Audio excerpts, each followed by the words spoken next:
காலை வேளையில் கூட கர்த்தர் நம்மளை சுகபத்திரமாய் நல்ல ஒரு உறக்கத்தை கொடுத்து இந்த காலையில் அவரை துதிக்கும் துதியோடு கூட எந்திரிக்கிறதுக்கும் சபையில் கூடி வர்றதுக்கும் செய்த கிருபைக்காக கர்த்தருக்கு நன்றி செலுத்துவோம். இந்த மாதம் முழுவதும் 5 மாதங்கள் நம்ம கடந்திருக்கோம். எவ்வளோ ஒரு பெரிய அதிசயங்கள்ல கர்த்தர் நம்மளை பலவிதமான சூழ்நிலையில் நம்ம இருந்தாலும் எல்லா சூழ்நிலையிலும் அவர் நமக்கு தேவனாக இருந்தார். ஆமேன். ஒருவேளை இருள் நிறைந்த சில காரியங்கள் நம்மளுக்குள்ளே வந்திருக்கலாம், வந்தும் போயும் இருக்கலாம். ஆனாலும் கர்த்தர் இருளில் வெளிச்சமாக இருந்தார். எத்தனை பேருக்கு அப்படி இருந்திருக்காரு? ஆமேன். ஏன்னா அவருடைய வார்த்தை வெளிச்சம். அவருடைய வார்த்தையில் நம்ம வெளிச்சம் காண்கிறோம். அவர் வெளிச்சத்தின் தேவன். ஆமேன். அதுதான் ஒரு சங்கீதமாக இன்னைக்கு கூட நம்ம இந்த காலை வேளையில் ஒரு டிக்ளரேஷன் ஆஃப் ஃபெய்த், நம்மளுடைய விசுவாசத்தை அறிக்கையிடும்படியாக இந்த சங்கீதத்தை நம்ம வாசிப்போம். சங்கீதம் 27ஆம் அதிகாரம்,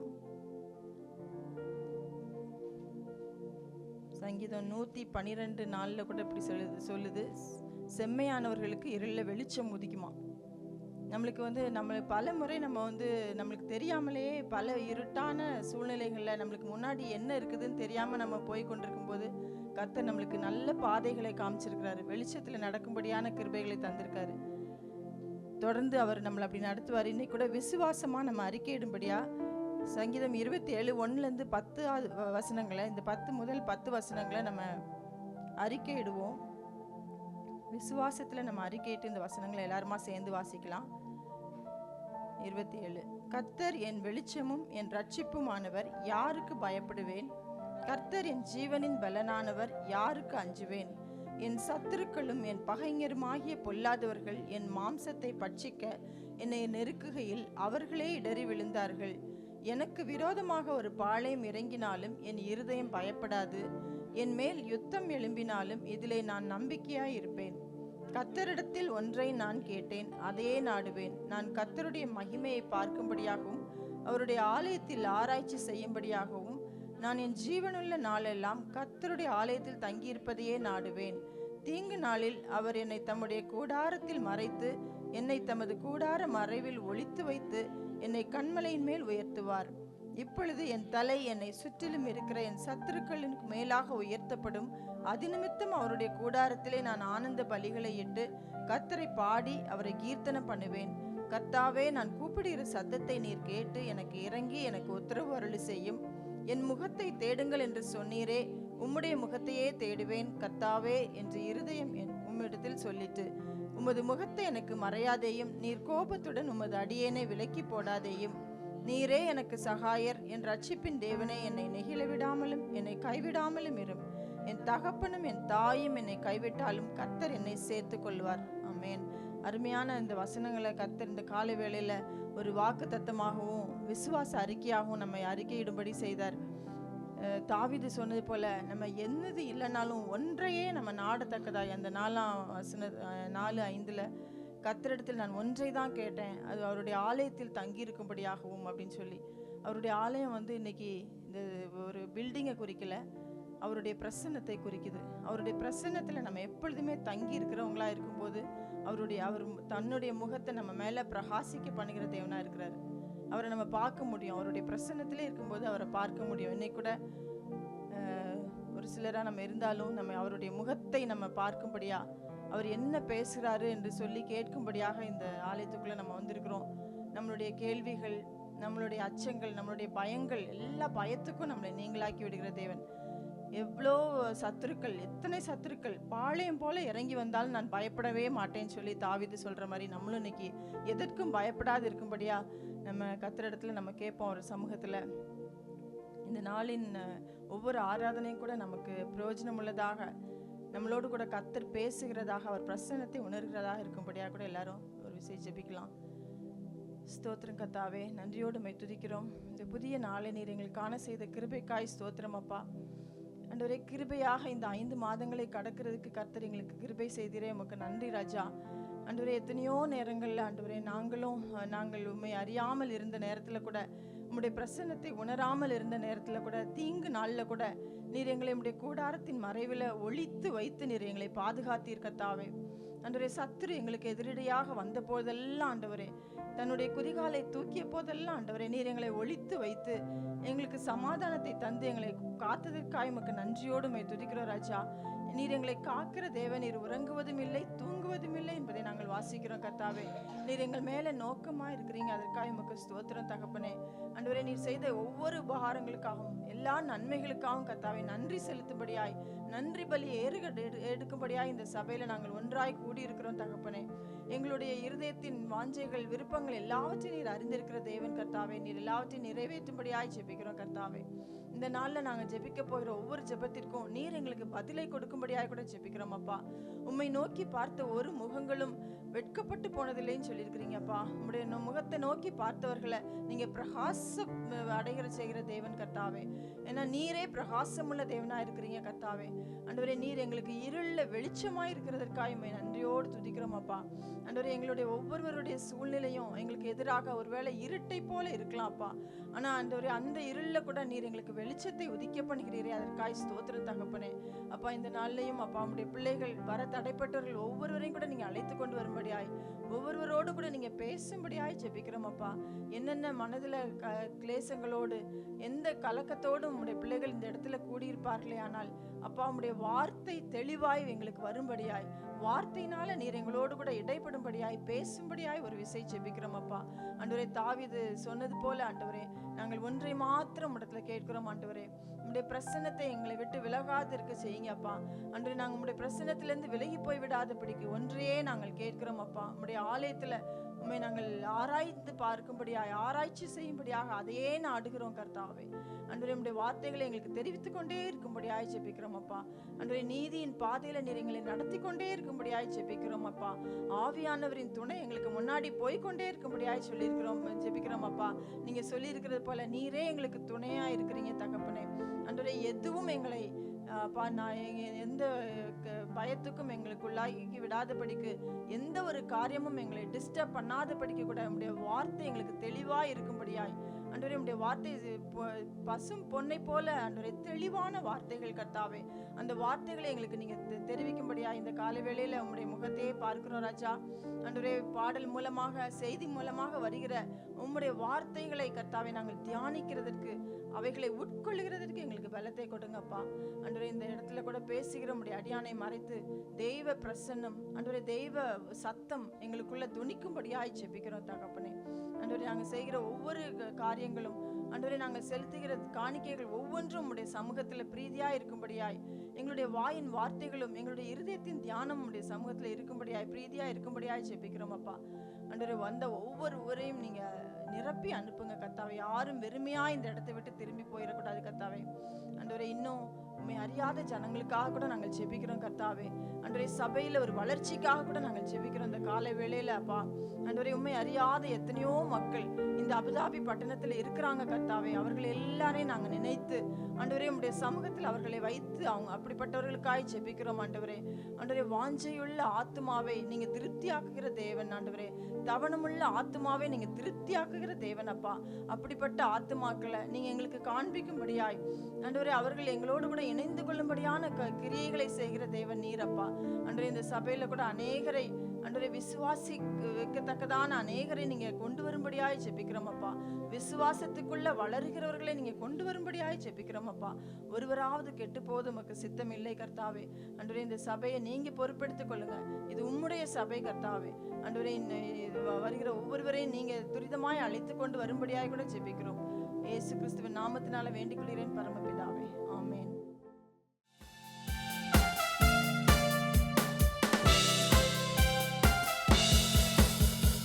பலிகள் செலுத்தி நாங்கள் ஆலயம் கூடி வந்தோம். துதி பலிகள் செலுத்தியே நாங்கள் உம்மை போற்ற வந்தோம். நன்றி பலிகள் செலுத்தியே நாங்கள் ஆலயம் கூடி வந்தோம். துதி பலிகள் செலுத்தியே நாங்கள் உம்மை போற்ற வந்தோம். செய்த நன்மைக்காக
தெரிந்தெடுத்தீ.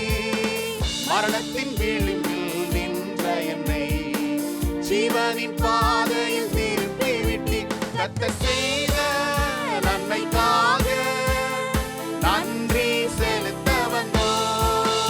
நம்மை மறவா அவர் கிருபை எண்ணியே துதிக்க வந்தோம். கர்த்தர் செய்த நன்மைக்காக நன்றி செலுத்த வந்தோம். நம்மை மறவா அவர் கிருபை எண்ணியே துதிக்க வந்தோம். நன்றி பலிகள் செலுத்தியே நாங்கள் ஆலயம் கூடி வந்தோம். துதி பலிகள் செலுத்தியே நாங்கள் உம்மை போற்ற வந்தோம்.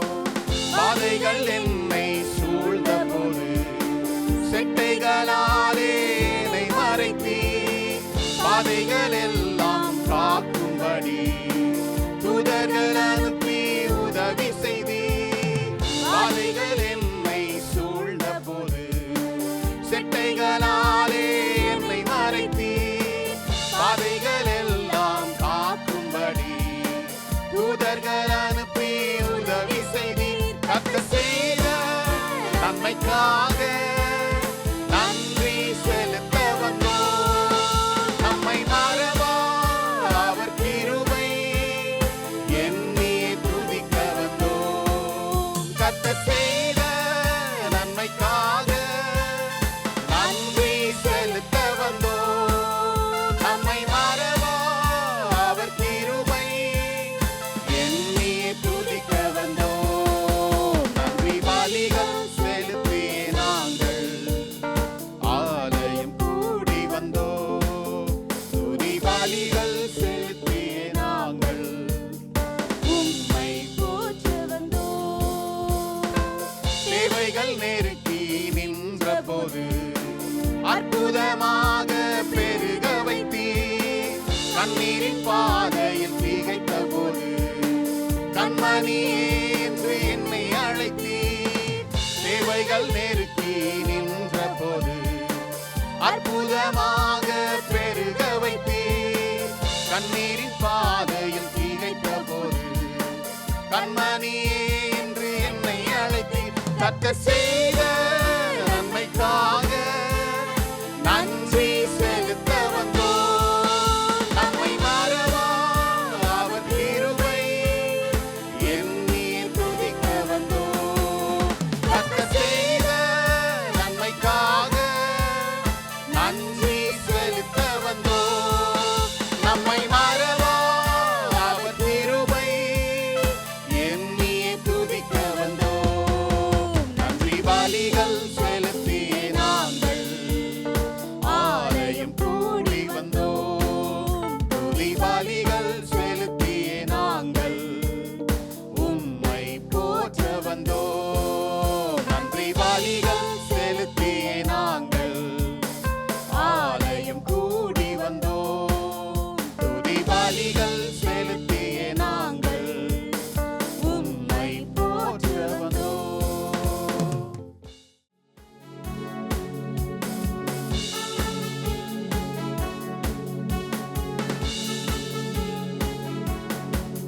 தலை நிமிரச் செய்தார், என்னை உயர்த்தி விட்டார்.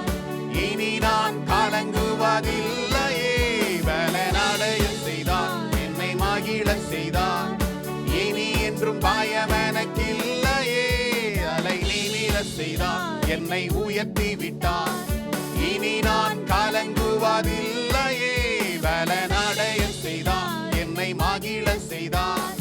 இனி என்றும் பயம் எனக்கில்லையே. கிருபையால் எல்லாம் அருளினார். கிருபையால் என்னை உயர்த்தினார். கிருபையால் எல்லாம் அருளினார். கிருபையால் என்னை உயர்த்தினார். நம் கர்த்தர் நல்லவரே. நம் கர்த்தர் நல்லவரே. நம் கர்த்தர் நல்லவரே. நம் கர்த்தர் நல்லவரே.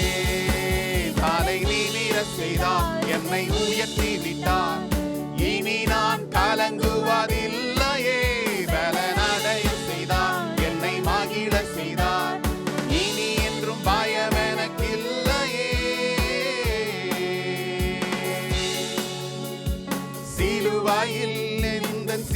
பெருமையை சிதைத்திட்டார் ராஜனே.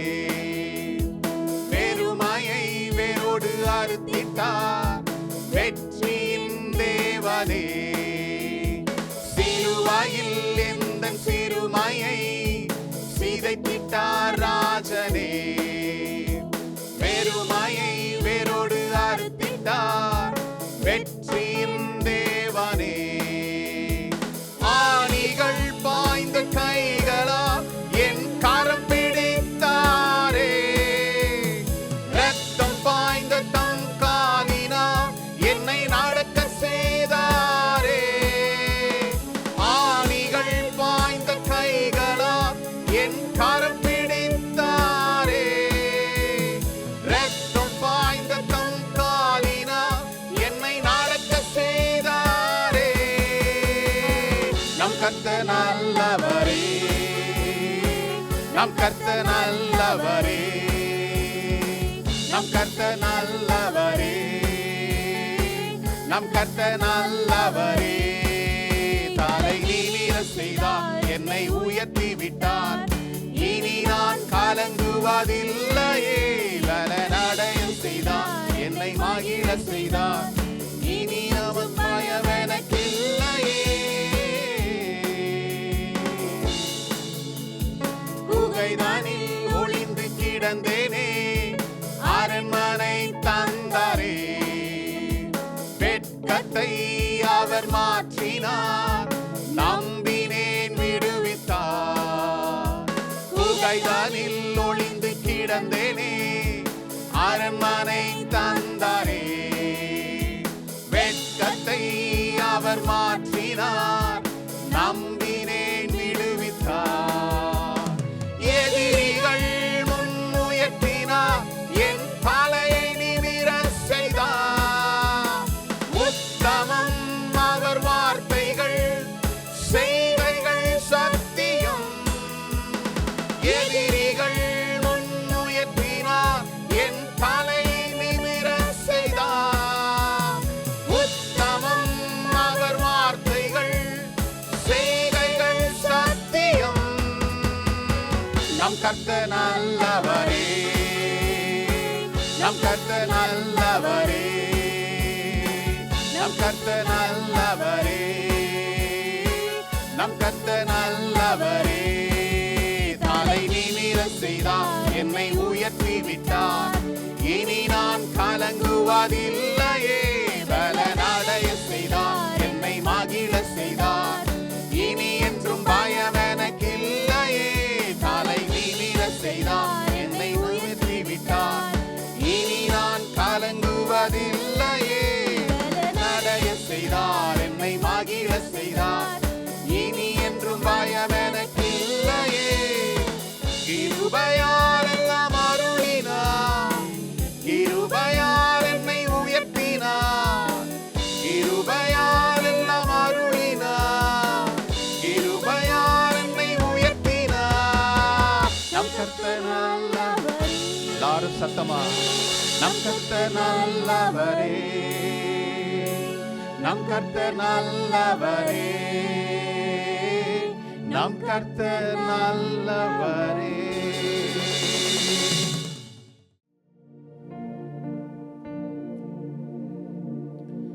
பயமே என் வாழ்வில் ஆழ்வதில்லை.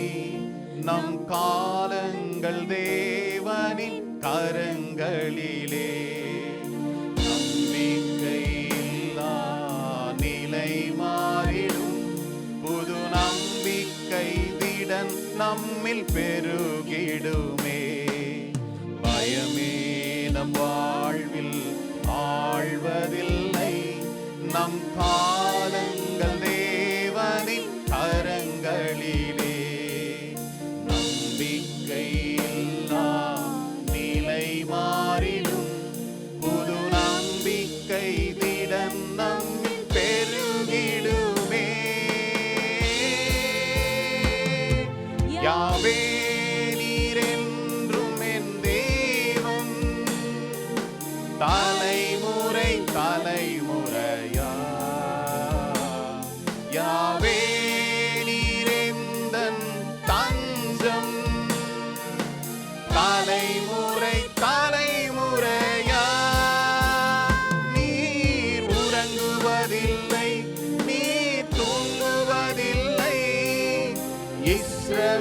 இஸ்ரவேலை காப்பவர் நீரல்லவோ. நீர் உறங்குவதில்லை, நீர் தூங்குவதில்லை, இஸ்ரவேலை காப்பவர் நீரல்லவோ. மரண பயம் நம்மில் மாறிடுமே, சத்ருவின் பயங்கள் எல்லாம் நீங்கிடுமே. மரண பயம் நம்மில் மாறிடுமே, சத்ருவின் பயங்கள் எல்லாம் நீங்கிடுமே. மரணத்தை ஜெயித்தவர், சத்ருவை வென்றவர், சகலத்தையும் என்றும் ஆள்பவரே. மரணத்தை ஜெயித்தவர், சத்ருவை வென்றவர், சகலத்தையும் என்றும் ஆள்பவரே. யாவே நீர் என்றும் என் தேவன், தலைமுறை தலைமுறையா. யாவே நீர் எந்தன் தஞ்சம், தலைமுறை தலைமுறையா. நீர் உறங்குவதில்லை, நீர் தூங்குவதில்லை, இஸ்ரவேலை காப்பவர் நீரல்லவோ. யார் உறங்குவதில்லை, நீர் தூங்குவதில்லை, இஸ்ரவேலை காப்பவர் நீரல்லவோ. தோல்விகள் எல்லாம் மாறிடுமே, உம் நாமத்தின் வியாதிகள் நீங்கிடுமே. தோல்விகள் எல்லாம் மாறிடுமே, உம் நாமத்தில் வியாதிகள் நீங்கிடுமே. நீர் எங்கள் பரிகாரி, ஜெயமாக நடத்துவீர், உம்மை அல்லால் வேறு தெய்வமில்லை. நீர் எங்கள் பரிகாரி, ஜெயமாக நடத்துவீர், உம்மை அல்லால் வேறு நாமமில்லை. யாவே நீர் என்றுமே தேவன், தலைமுறை தலைமுறையா. யாவே நீர் என்றுமே தஞ்சம், தலைமுறை தலைமுறையா. நீர் உறங்குவதில்லை, நீர் தூங்குவதில்லை, இஸ்ரவேலை காப்பவர் நீரல்லவோ. நீர் உறங்குவதில்லை, நீர் தூங்குவதில்லை, இஸ்ரவேலை காப்பவர் நீரல்லவோ.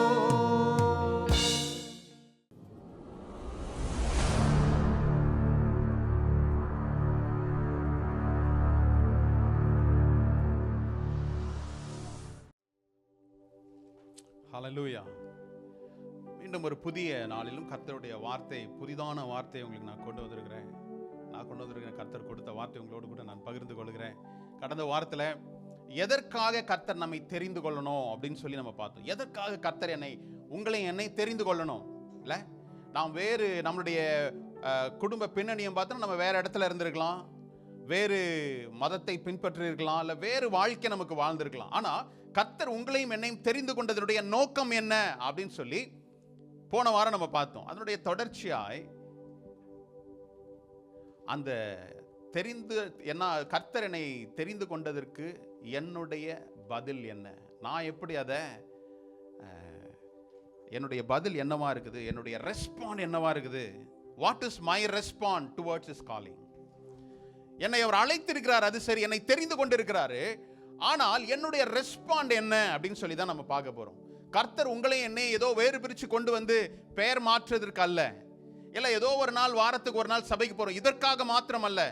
என்னுடைய ரெஸ்பாண்ட் என்ன? அவர் என்னை தெரிந்து கொண்டிருக்கிறார், அது சரிதான்.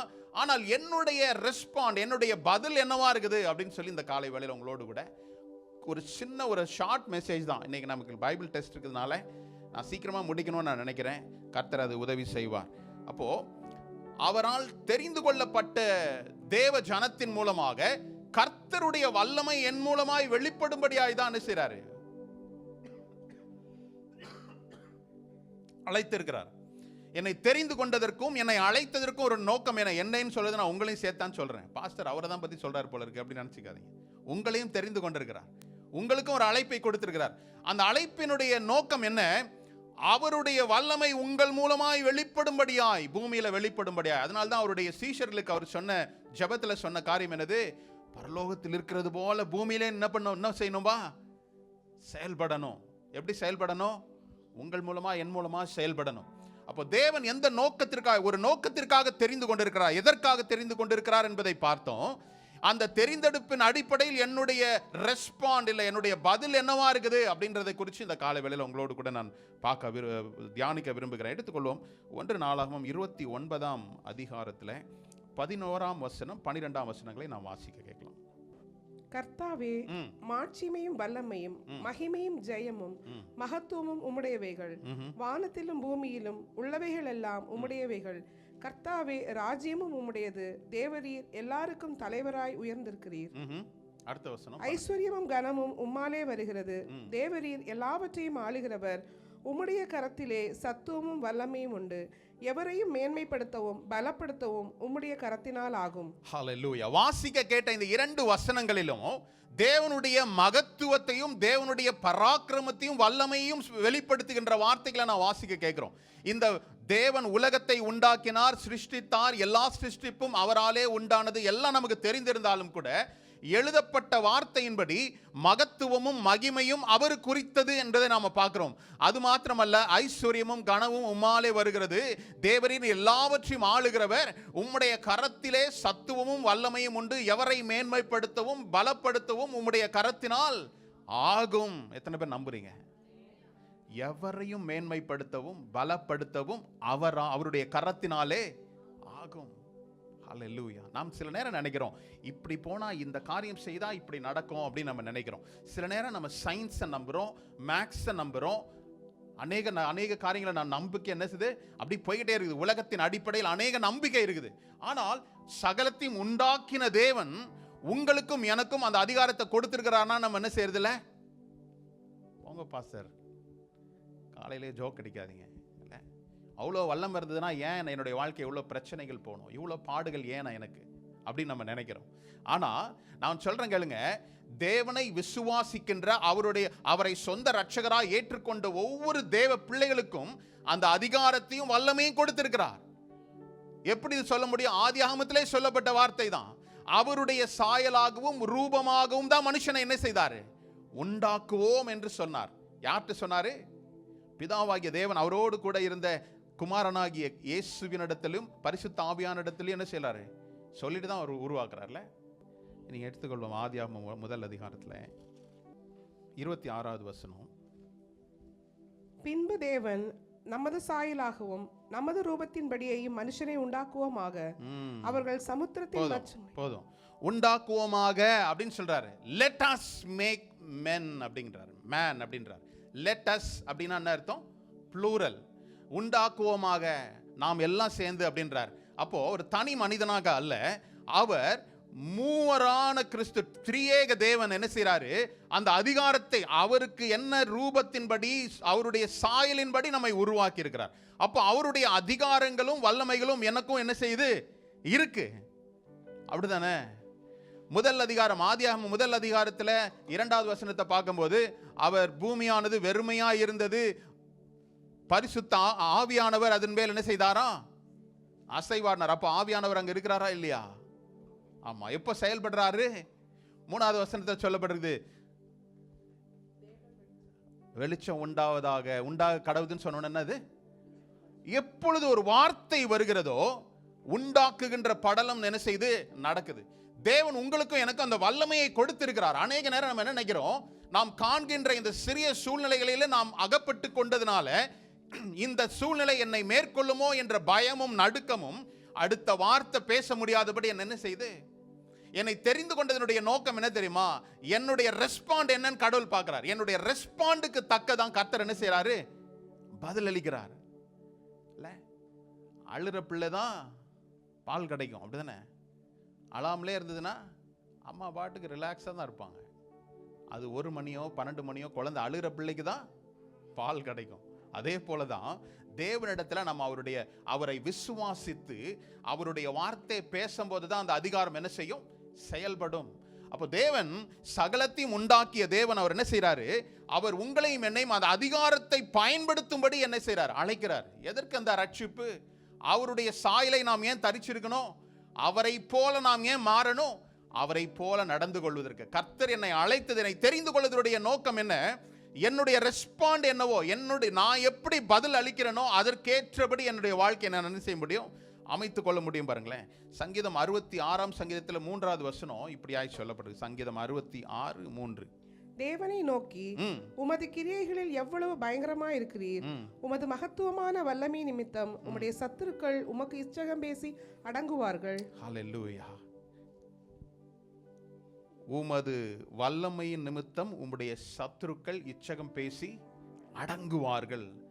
Greatness of your power, enemy shall submit or surrender அப்படின்னு இருக்குது. இயேசுவானவருடைய வார்த்தை, இயேசு கிறிஸ்து பேசும்போது தான் அந்த வல்லமை இல்லை. அந்த வார்த்தை விசுவாசித்தவர்களாய் நீங்களும் நானும் பேசும்போது அந்த வார்த்தை என்ன செய்யுது? செயல்படும். அப்போ எனக்கு கொடுக்கப்பட்டிருக்கிற பரிசுத்த ஆவியானவர், எனக்கு எல்லாருக்கும் பரிசுத்த ஆவி கொடுக்கப்பட்டிருக்குது. எத்தனை பேர் பரிசுத்த ஆவி இல்லாம இங்க இருக்கிறீங்க? எத்தனை பேர் பரிசுத்த ஆவியோடு இங்க இருக்கிறீங்க? ஆமா, ரெண்டுத்துக்கும் நாங்க கை தூக்க மாட்டோம் பாஸ்டர். இல்ல, ஏன்னா வேத வசனம் சொல்லுது, எபேசியர் 1ஆம் அதிகாரத்தின் 13ஆம் வசனம் சொல்லுகிறது, இந்த சத்திய வசனத்தை விசுவாசித்தவர்களாய் நீங்க கேள்விப்பட்ட நீங்க அதை ஏற்றுக்கொள்ளுகிற உங்களுக்கு பரிசுத்த ஆவியானவரை முத்திரையாய் நான் என்ன செய்கிறேன்? போட்டிருக்கிறேன். பரிசுத்த ஆவியானவர் அவருடைய நாமத்தின் மேல் விசுவாசம் உள்ளவர்களா, அவரை விசுவாசம் வைத்தவர்களுக்கு அவருடைய பிள்ளையாகும்படி என்ன செய்திருக்கிறார்? அதிகாரம் கொடுத்திருக்கிறார். அப்போ அவரை ஏற்றுக்கொண்டவர்களுக்கு பரிசுத்த ஆவி கொடுத்திருக்கிறாரு. ஆனா அந்த பரிசுத்த ஆவி ஆக்டிவேட் ஆனாதான் என்ன செய்யும்? செயல்படும். நாம் அநேக நேரம் நாம் தேவனை ஏற்றுக்கொள்கிறோம், சொந்த ரட்சகராக ஏற்றுக்கொள்கிறோம். ஆனால் அந்த ஆக்டிவேட் பண்ணாம நம்ம வச்சிருக்கிறோம். இல்ல, எல்லாரும் இங்க இருக்கிறோம், எல்லாரும் மொபைல் ஃபோன் யூஸ் பண்ணிருப்போம்ல. மொபைல் ஃபோன் வாங்கின உடனே பேச ஆரம்பிச்சிடுமா? சார்ஜ் பண்ணோம், சிம் கார்டு போடணும்.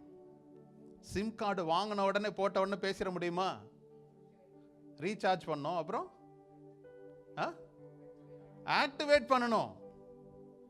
சிம் கார்டு இருக்குது, மொபைல் இருக்குது, ஃபுல் சார்ஜில் தான் இருக்குது, சிம்ல பேலன்ஸ் எல்லாம் இருக்குது. ஆனா மொபைல் உள்ள நான் போட்டுட்டு பேச முடியல. காரணம் என்ன? ஆக்டிவேட் பண்ணணும். கர்த்தர் உங்களுக்கும் எனக்கும் கொடுத்திருக்கிற பரிசுத்த ஆவியானவரை நாம் செயல்பட விடாம தடுக்கும் போது அவருடைய சித்தத்தை நாம் செயல்படுத்த முடியாது.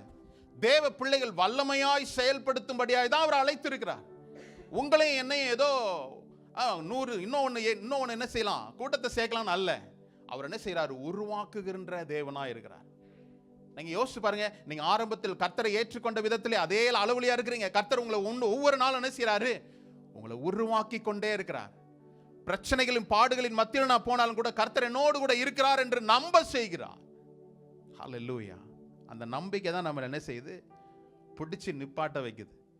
ஆனா நீங்க 2-3 வருஷத்துக்கு முன்னாடி உள்ள மைண்ட் செட் உங்களுக்கு இல்லை. இன்னைக்கு எப்படி இருக்குது? பலன் உள்ளவர்களா இருக்கிறீங்க. பிரச்சனை வந்தா பார்த்துக்கலாம்னு சொல்ற அளவுக்கு உங்களுக்கு என்ன செய்யுது? தைரியம் இருக்குது. எப்படின்னா, நாம் பரிசுத்த ஆவியானவரை பெற்றுக்கொள்வது மாத்திரமல்ல, அவரை ஆக்டிவேட் பண்ணுவதற்கு, செயல்படுவதற்கு நாம் என்ன செய்யணும்? முற்றிலுமாய் நம்ம விட்டு கொடுக்கிறவர்களா இருக்கணும். ஹல்லேலூயா. செயல்படுகிறவர்களா இருக்கணும். ஹல்லேலூயா.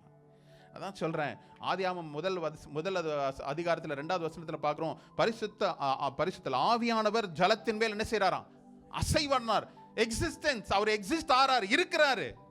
ஆனால் எப்பொழுது கர்த்தருடைய வார்த்தை வெளிச்சம் உண்டாக கடவுது என்ற வார்த்தை வருகிறதோ செயல்பட ஆரம்பிக்கிறாங்க. நம்மளுடைய வாழ்க்கையில் இன்னைக்கு தேவனுடைய ஆவியானவர் எனக்குள்ள இருக்கிறார் என்ற உணர்வு மாத்திரமல்ல, வல்லமையாய் செயல்படுகிறவராய் இருக்கிறார் என்ற உணர்வு நமக்கு வரணும். கிறிஸ்தவர்கள் பெயரளவில் நீங்க போகும்போது நீங்க யோசித்து பாருங்க, அப்போஸ்தலர் நாட்கள்ல ஆதி அப்போஸ்தலர்கள் செய்த காரியங்கள், அவர்கள் போற இடங்கள்லாம் அவர்கள் என்ன செய்தாங்க?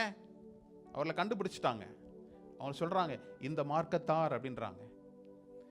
இவர்கள்லாம் பாருங்க, உலகத்தை கலக்கிறவங்க எங்கேயும் வந்துட்டாங்க. அவங்க போய் பெரிய அட்வர்டைஸ்மெண்ட்ஸ் எல்லாம் கிடையாது, பெரிய ஒரு சோஷியல் பிளாட்ஃபார்ம்லாம் ஒன்றும் கிடையாது. ஆனால் அவர்கள் என்ன செய்தாங்க? அறிந்திருந்தார்கள். அதுதான் பரிசுத்த ஆவியானவருடைய வல்லமை நம் மூலமாய் செயல்படுவது. அந்த வல்லமையில் ஏதாவது குறைஞ்சு போயிடுச்சா அன்னைக்கு? ஹல்லேலூயா. அவர் வல்லமை அப்படியே தான் இருக்கு. ஏன் அப்படி சொல்றேன்? அவர் நேற்றும் இன்றும் என்றும் மாறாதவர் என்று வேதத்தில் படிக்கிறோம். அப்போ அந்த நாட்களில் செய்ய முடிந்த கர்த்தர் தேவன் இன்றும் அதை செய்ய வல்லவராக இருக்கிறார். நம்ம யோசிக்கலாம், பாஸ்டர் அதெல்லாம் அந்த காலம், இந்த காலத்தில் இப்படிலாம் நடக்காது. நீங்க எந்த அளவுக்கு விசுவாசித்து உங்களுக்குள் இருக்கின்ற பரிசுத்த ஆவிக்கு அனுமதிக்கிறீங்களோ, செயல்படுவதற்கு நீங்க அனுமதித்தால்தான், ஆக்டிவேட் பண்ணாதான் உங்களுக்குள் இருக்கிறவர் என்ன செய்ய முடியும்? செயல்பட தொடங்க முடியும். நம்ம முதல்ல ஒரு கேட்டு போட்டுறோம். முதல்ல என்ன செய்யறோம்? இது இப்படிலாம் நடக்காது, இப்போ இதெல்லாம் மக்கள் ஏற்றுக்க மாட்டாங்க. இதெல்லாம் எந்த கூட்டம்? ஜென்சி கூட்டம். புதுசு புதுசாக பேர் தான் வருது. எந்த கூட்டத்துக்கும் அவர் தான் தேவனாக இருக்கிறார். எல்லா கூட்டத்திற்கும் சர்வத்தையும் நம்ம பார்த்தல, சர்வத்தையும் ஆளுகிறவர், எல்லாவற்றையும் உண்டாக்கினவர் அவர் தான் ஆளுகை செய்கிறவராக இருக்கிறார். ஹல்லேலூயா. இன்னொரு காரியத்தை கூட சொல்கிறேன் பாருங்களேன். அப்போஸ்தலர் 3ஆம் அதிகாரத்தில் முதல் வசனத்தில் நம்ம பார்க்கும்போது, பேதுரும் யோவானும் ஒரு ஆலயத்தில் ஜெப வேளையில் போறாங்க. யார் இருக்காங்க? தன்னுடைய தாயின் வயிற்றிலிருந்தே சப்பானியா இருந்த ஒரு மனிதன் அங்களை கொண்டு வந்து அவனை பொம்மை மாதிரி வச்சுட்டு போறாங்க. இது முதல் தடவை அல்ல, அநேகர் அந்த இடத்துல என்ன செய்திருக்கிறாங்க? கடந்து போயிருக்கலாம். அப்போஸ்தலர்கள் கூட கடந்து போயிருக்கலாம், ஏன் இயேசு கூட கடந்து போயிருக்கலாம்ல. ஆனால் ஒரு குறிப்பிட்ட நேரத்தில் பேதுருவுக்கும் யோவானுக்கும் அவர்களுக்குள் இருந்த பரிசுத்த ஆவி ஆக்டிவேட் பண்ணும்போது தான் என்ன செய்து அந்த மனுஷனை பார்த்து சொல்றாரு, நீ என்னை உற்றுப்பார், நீ எதிர்பார்க்கறது என்கிட்ட இல்லை, ஆனால் நீ உற்றுப்பார், உனக்கு என்ன தேவையோ நான் என்ன செய்ய முடியும். சில நேரம் நம்மளுடைய தேவைகள் என்ன இருக்குது? தற்காலிகமான தேவை இருந்தால் போதும்னு நினைக்கிறோம். பாஸ்டர் ஒரு 100,000 இருந்தால் போதும், என் வாழ்க்கையை நான் சமாளிச்சுக்குவேன்.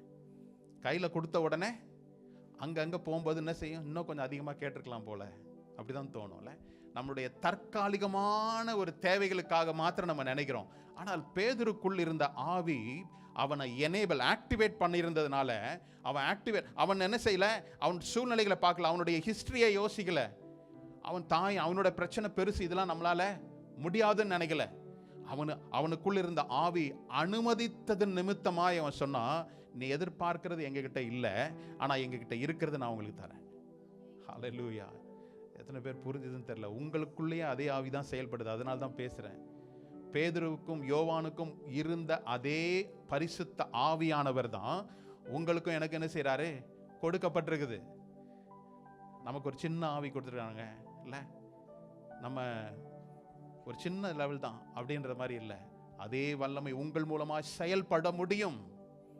ஆனா எந்த அளவுக்கு நான் அனுமதிக்கிறேனோ, எந்த அளவுக்கு அதை செயல்படுவதற்கு என்னை விட்டு கொடுக்கிறேனோ, அந்த அளவுக்கு அது என்ன செய்யும்? செயல்படும். அதுக்கு தான் கர்த்தர் உங்களை தெரிஞ்சு கொண்டிருக்கிறார். என்னுடைய ரெஸ்பாண்ட் என்னவா இருக்கணும்? அவர் சொல்லுக்கு முழுமையாய் கீழ்ப்படினோம். அவர் சொன்னாரு, அவர் மரித்து பரமேறி போகும்போது அவர் சீஷர்ல பார்த்து சொன்னாரு, நீங்க என்ன செய்யுங்க? ஒரு குறிப்பிட்ட இடத்துல இங்கே இருங்க அப்படின்னு சொன்னாரு. எதுக்காக? பரிசுத்த ஆவி பெற்றுக்கொள்ளுங்க. அப்போஸ்தலர் 1:8 சொல்லப்படுகிறது, பரிசுத்த ஆவி உங்கள் மேல் வரும்போது நீங்க முதல்ல என்ன செய்யுங்க? நீங்க முதல்ல பலன் அடைங்க. You strengthen your self.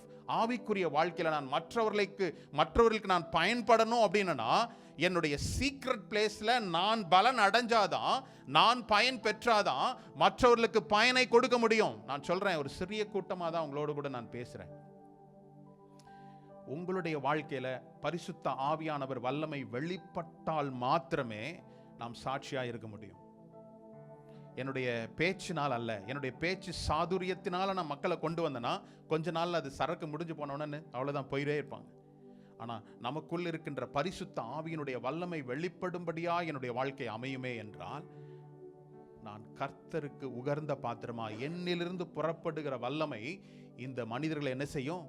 போஷிக்கும். ஹல்லேலூயா. தேவன் ஒரு வார்த்தையை சொன்னார், சீஷர்கள் இங்கே இருங்க, வேற எங்கேயும் போயிடாதீங்க. காத்திருந்தார்கள், தேவனுடைய வல்லமை அபிஷேகத்தை பெற்றுக்கொண்டார். இந்த காலை வேளையில சொல்றேன், நீங்க வேத வாசிப்பு, தனிப்பட்ட வேத வாசிப்பா இருக்கலாம், சபையின் மூலமா சபையிலிருந்து வருகிற வார்த்தையா இருக்கலாம், அதை நீங்க பற்றி கொண்டு அதை முழுமையான கீழ்ப்படிதலுக்கு நேராய் உங்களை திருப்பிக் கொள்ளும் போதுதான் உங்களுக்குள்ள இருக்கிற பரிசுத்த ஆவியானவர் உங்களுக்குள்ள என்ன செய்ய முடியும்? ஆக்டிவேட் ஆக முடியும்.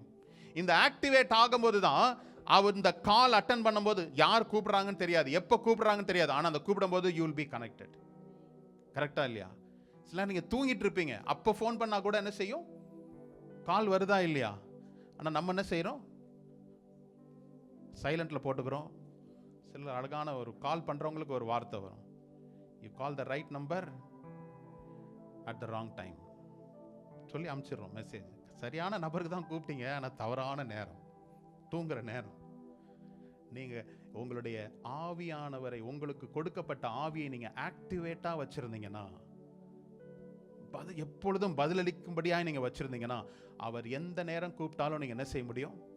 செவி சாய்க்க முடியும். நான் சொல்கிறேன், இனிமேல் நீங்கள் வசனத்தை கேட்டுட்டு கடந்து போகிற ஒரு கூட்டமாக இருக்கக்கூடாது. உங்களிடத்திலிருந்து வல்லமை புறப்படுகிற ஒரு கூட்டமாய் மாறணும். அப்போஸ்தலர் நாட்களில் சிதறடிக்கப்பட்டு போன எல்லா ஜனங்கள் மத்தியிலும் அவர்கள் போற இடங்களில் எல்லாம் என்ன செய்யப்பட்டது? அற்புதங்கள், அதிசயங்கள் நடந்தது. காரணம் என்ன? அவங்களுக்குள்ள இருந்த ஆவி ஆக்டிவேட்டடா, அவர்கள் கண்டும் கேட்டும் விசுவாசித்தவருமாகிய தேவன் இன்னார் என்பதை அவர்கள் அறிந்தபடியினால் அவர்களுடைய வாழ்க்கையில் ஒரு மாற்றத்தை ஏற்படுத்தினார். அந்த மாற்றம் பிறரையும் மாற்றியது. ஹல்லேலூயா. இன்னைக்கு எனக்குள்ள ஏற்படுகிற மாற்றம் என்னை மாத்திரமல்ல, என்னை சுற்றி இருக்கிறவர்களையும் நான் என்ன செய்யணும்? மாற்றத்துக்கு நேராய் வழி நடத்தணும். அதுதான் பரிசுத்த ஆவியானவருடைய செய்கை. நீங்க பாடும்போதும் வேதத்தை படிக்கும் போதும் நடுக்கத்தோடு நீங்க படிச்சீங்கன்னா, அந்த ஆவியானவரை முழுமையாய் நீங்க ஏற்றுக்கொண்டீங்கன்னா, நீங்க பேசுகிற வார்த்தை மற்றவரை என்ன செய்யும்? அசைக்கும். நல்லா கேட்டுட்டு போறதல்ல, என்னுடைய வாழ்க்கையில ஒரு மாற்றம். எதுக்காக நம்ம இந்த 2 மணி நேரம் 2 மணி நேரம் நம்ம ஒதுக்கி வந்து உட்கார்ந்துருக்கிறோம்? எனக்கு ஆவிக்குரிய ஆகாரம் எனக்கு வேணும். இந்த ஆகாரத்தை சாப்பிட்ட நான் மற்றவர்களுக்கும் என்ன செய்யணும்? எனக்கே பத்தல பாஸ்டர் அப்படி இல்லை, அப்படி இருக்கக்கூடாது. என்ன செய்யணும்? ஆவிக்குரிய ஆகாரம் எனக்கு எடுத்துக்கொண்டு மற்றவர்களுக்கு பகிர்ந்து அளிக்கக்கூடிய விதத்தில் நான் என்னுடைய வாழ்க்கையை என்ன செய்யணும்? மாற்றி அமைத்துக் கொள்ளணும். ஹல்லேலூயா. அப்போ தேவனுடைய வல்லமை என் மூலமாய் வெளிப்படும்படி நான் என்ன செய்யணும்? என்னை விட்டு கொடுக்கணும். அநேக காரியங்களை நாம் ஏன் பரிசுத்த ஆவியானவர் எனக்குள்ள செயல்பட முடியலனா, சில காரியங்களை நான் விட்டு கொடுக்க முடியாதனால தான்.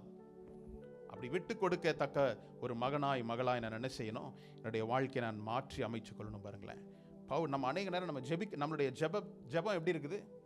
எப்படி நம்ம ஜெபிக்கிறோம்? பிதாவினிடத்தில் இயேசு கிறிஸ்துவின் மூலமாய் நாம் ஜெபிக்கிறோம். ஜான் ஜெபிக்கிறேன். நீங்க எப்படி ஜெபிக்கிறீங்க? அப்படிதானே ஜெபிக்கிறீங்கல்ல? நம்மளுடைய ஜெபம் அப்படிதான் இருக்கணும். ஆனால் அதை விட ஒரு படி மேல எப்படி இருக்கணும்? To the father through the son by the holy ஸ்பிரிட்டா மாறணும். எத்தனை பேருக்கு புரியுது? நாம் பிதாவாகிய தேவனிடத்தில் குமாரனாகிய இயேசு கிறிஸ்துவின் நாமத்தில் நாம் ஜெபிக்கிறோம். நான் ஜெபிக்கின்றேன். ஆனால் இந்த ஜெபம் அடுத்த லெவல் எப்படி போனோம்? பிதாவினிடத்தில் பரிசுத்த ஆவியானவர் குமாரனாகிய கிறிஸ்துவின் நாமத்தினாலே பரிசுத்த ஆவியின் துணையை கொண்டு நாம் ஜெபிக்க பழகிட்டோம்னா உங்களுடைய ஜெபம் எப்படி தெரியுமா இருக்கும்? தேவ சித்தத்தை பூமியில் நடத்துகிறவர்களாய் மாற முடியும். பவுல் அப்படிதான் ஜெபித்தான். கொரிந்து சபைக்கு அவன் எழுதும்போது சொன்னா, நான் ஆவியிலும் விண்ணப்பம் பண்ணுவேன், கருத்தோடும் விண்ணப்பம் பண்ணுவேன். நான் ஆவியோடும் பாடுவேன், கருத்தோடும். எப்படி ஒரு மனுஷன் அப்படி சொல்ல முடியும்? ஆவியின் நிறைவு. அதுதான் சொல்றேன், உங்களுடைய வாழ்க்கையில எப்பொழுது ஆவியானவரை நீங்க ஆக்டிவேட் பண்றீங்களோ, அப்போ தூய தேவ பிதாவினுடைய சித்தத்தையும் அவருடைய சத்தத்தையும் இந்த எனேபிள் பண்ண இல்ல ஆக்டிவேட் பண்ண ஆவி என்ன செய்யும்? இணைந்து கொள்ளும். எனக்கு புரியவே மாட்டேங்குது பாஸ்டர், எத்தனை முறை பைபிள் படிச்சாலும் புரியவே மாட்டேங்குதுன்னு சொல்ல மாட்டோம். காரணம் என்ன தெரியுமா? நீங்க உட்காரும் போது உங்களுடைய ஆவி தேவனிடத்துல அப்படி உட்காரும் போது கர்த்தர் உங்களுக்கு என்ன செய்வாரு? போதித்து நடத்துவார். ஹல்லேலூயா. இது எல்லா நேரமும் நடக்குமா எனக்கு தெரியாது. ஆனால் எப்பொழுதெல்லாம் நீங்க வாஞ்சையோடு கூட உடைக்கப்பட்ட சூழ்நிலையில் நீங்க போய் கர்த்தரிடத்துல சேருங்களா, கர்த்தர் உங்களோடு கூட என்ன செய்வாரு? அவர் பேசுவார். உங்களுடைய ஆவி அவரோடு கூட இணைந்ததாய் மாறும். ஹல்லேலூயா. ஆகவே தான் பவுல் சொல்ற அந்த காரியம் 1 கொரிந்தியர் 2 அதிகாரம் 4-5 படிப்போமே. பவுல் அந்த எப்பொழுதுமே அவனுடைய ஆவி ரெஸ்பாண்ட் பண்ற மாதிரி இருந்ததுனால தான் அவனுடைய வாழ்க்கையில இந்த வார்த்தை எழுதுறான். 1 கொரிந்தியர் 2ஆம் அதிகாரத்துல, உங்கள் விசுவாசம் மனுஷருடைய ஞானத்தில் அல்ல, தேவனுடைய பலத்தில் நிற்கும்படிக்கு என் பேச்சும் என் பிரசங்கமும் மனுஷ ஞானத்துக்குரிய நயவசனம் உள்ளதாயிராமல் ஆவியினாலும் பலத்தினாலும் உறுதிப்படுத்தப்பட்டதாயிருந்தது. ஹல்லேலூயா. என்னுடைய பேச்சு ஏதோ நான் எல்லாரையும் அட்ராக்ட் பண்ற மாதிரி ஒரு பேச்சாளனாய் அல்ல, என்னை நிலைநிறுத்திக் கொள்வது என்னுடைய பேச்சு சாதுரியத்தினால் அல்ல, நான் இதுல எக்ஸ்பர்ட் என்ற காட்டுறதுக்காக அல்ல. எதுக்காகவா? ஆவியினாலும் பலத்தினாலும் உறுதிப்பட்டதா இருக்குதான். Spirit demonstration of the spirit and of power. ஆங்கிலத்தில் பவர் அப்படின்னு இருக்குது. நாம பேசும்போது நம்ம வாயிலிருந்து என்ன வரணும்? பவர் வரணும். நாம நினைக்கிறோம் ஏதோ ஒரு காரியம் வெளிப்படையாய் பார்க்கிறது தான் பவர் நினைக்கிறோம். இல்ல, அநேக காரியங்கள் நாம் காணாத காரியங்களில் வல்லமையா இருக்கிறத நம்ம பார்க்கிறோம். எத்தனை பேர் எலக்ட்ரிசிட்டியை பார்த்துருக்கோம்? யாராவது பார்த்துருக்குமா? ஆனால் அதை தொடறதுக்கு பயப்படுறோம். நம்ம பார்த்ததில்ல. இல்லை, ஜெரோம் அங்கே இருக்கிறதுனால எலக்ட்ரிசிட்டி இதில் டிபார்ட்மெண்ட்டில் இருக்கிறதுனால நம்ம பார்க்க முடியாது எலக்ட்ரிசிட்டி.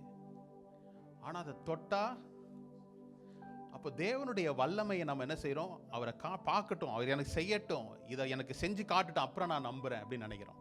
இல்லை, மனிதர்கள் எவ்வளோ சுயநலமான ஒரு மனிதர்களாக இருக்கிறோம் பாருங்களேன்.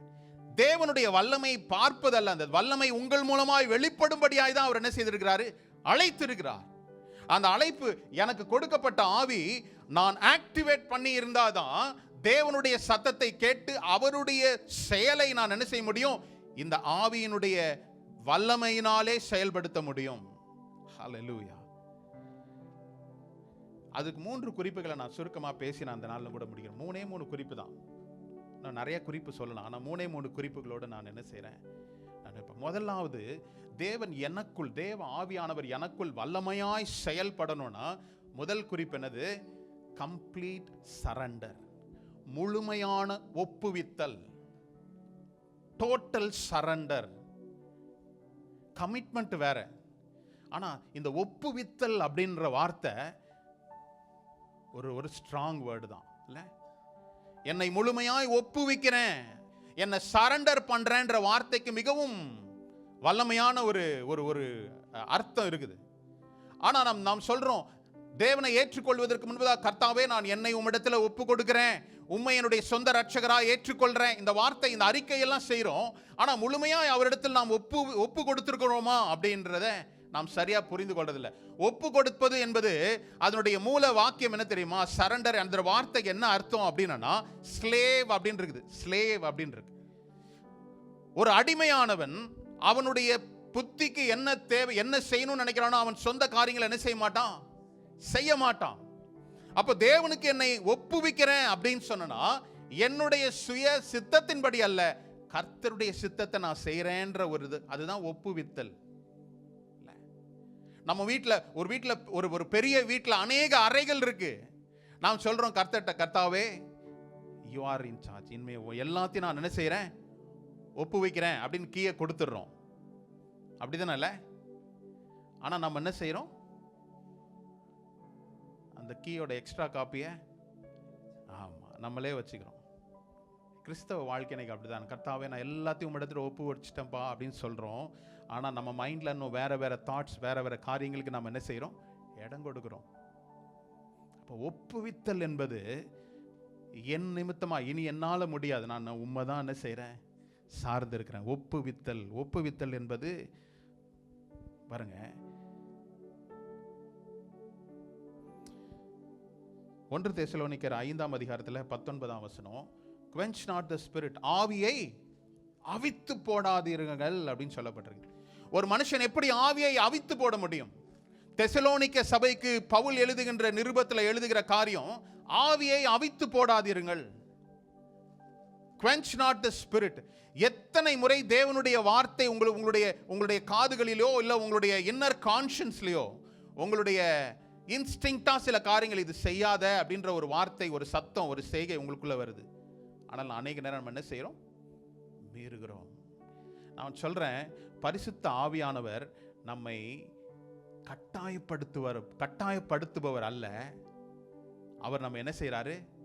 போதித்து நடத்துபவர். நல்லா கவனமா கேட்டுக்கோங்க. என்னுடைய வாழ்க்கையில நான் எப்படி இது பரிசுத்த ஆவியா இல்ல அசுத்த ஆவியான்னு எப்படி நம்ம கண்டுபிடிச்சுக்கணும்? அது ரெண்டே காரியம் தான். பரிசுத்த ஆவியானவர் எனக்கு போதித்து என்னை நடத்துவார், கட்டாயப்படுத்த மாட்டார். ஆனால் அசுத்த ஆவி என்ன தெரியுமா செய்யும்?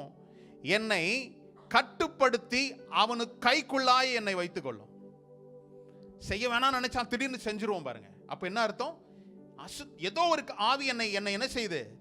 கட்டுப்பாட்டுக்குள் வைத்துக் கொள்ளணும்னே நினைக்குது. எந்த ஒரு குடிகாரனையும் போய் ஏன்பா குடிக்கணும், எனக்கு குடிக்கணும்னு விருப்பமே இல்லை, ஆனா அது இல்லைன்னா என்னால் இருக்க முடியல. நான் விரும்பி செய்யல, ஆனா நான் என்ன செய்யறேன்? என்னால் அதை செய்யாம இருக்க முடியல. இதுதான் பரிசுத்த ஆவிக்கும் அசுத்த ஆவிக்கும் உள்ள வித்தியாசம். ஆவியானவர் எனக்கு அவர் போதிக்கிறாரு, போதித்த பிரகாரமா என்னை நடத்துகிறார். அவருடைய நடத்துதலுக்கு நான் என்னை ஒப்பு கொடுக்கிறேனா? ஒப்புவித்தல் என்பது நான் வாசிக்கின்ற வேத பகுதி, நான் கேட்கின்ற தேவ செய்தியின் நிமித்தமாய் வருகின்ற சத்தியத்திற்கு என்னை முற்றிலுமாய் ஒப்புவிக்கிறேனா? ஒப்புவித்தல்ன்ற வேர்ட் ரொம்ப ஸ்ட்ராங் வேர்ட். சரண்டர்ன்றது ரொம்ப ஸ்ட்ராங் வேர்ட். ரெண்டு ராஜாக்கள் போர் செய்துக்கிட்டாங்கன்னா ஒருத்தனால தாக்கு பிடிக்க முடியலன்னு என்ன சொல்லுவான்? சரண்டர் ஆயிட்டா என்ன செய்ய மாட்டான். ஓகே, நம்ம ரொம்ப நல்லா பாடுறோம், ஐ சரண்டர் ஆல் அப்படின்னு பாடுவோம். எல்லாத்தையும் ஒப்புவிச்சிட்டம்பா அப்படின்னு சொல்லுவோம். வெளியில போன பிறகு தெரியும் என்னெல்லாம். ஆமா, என்னுடைய வாயின் வார்த்தையும் என்னுடைய இருதயத்தின் தியானமும் கர்த்தருக்கு பிரீதியா இருக்கும்படியான ஒரு வாழ்க்கைக்கு நேராக தான் உங்களை அழைச்சிருக்கிறார். என்னை தெரிந்து கொண்டதனுடைய நோக்கம் என்ன தெரியுமா? எனக்குள் இருக்கின்ற ஆவி ஆக்டிவேட்டடா இருந்தாதான் தேவனுடைய ஆவியோடு கூட தொடர்பு கொள்ள முடியும்.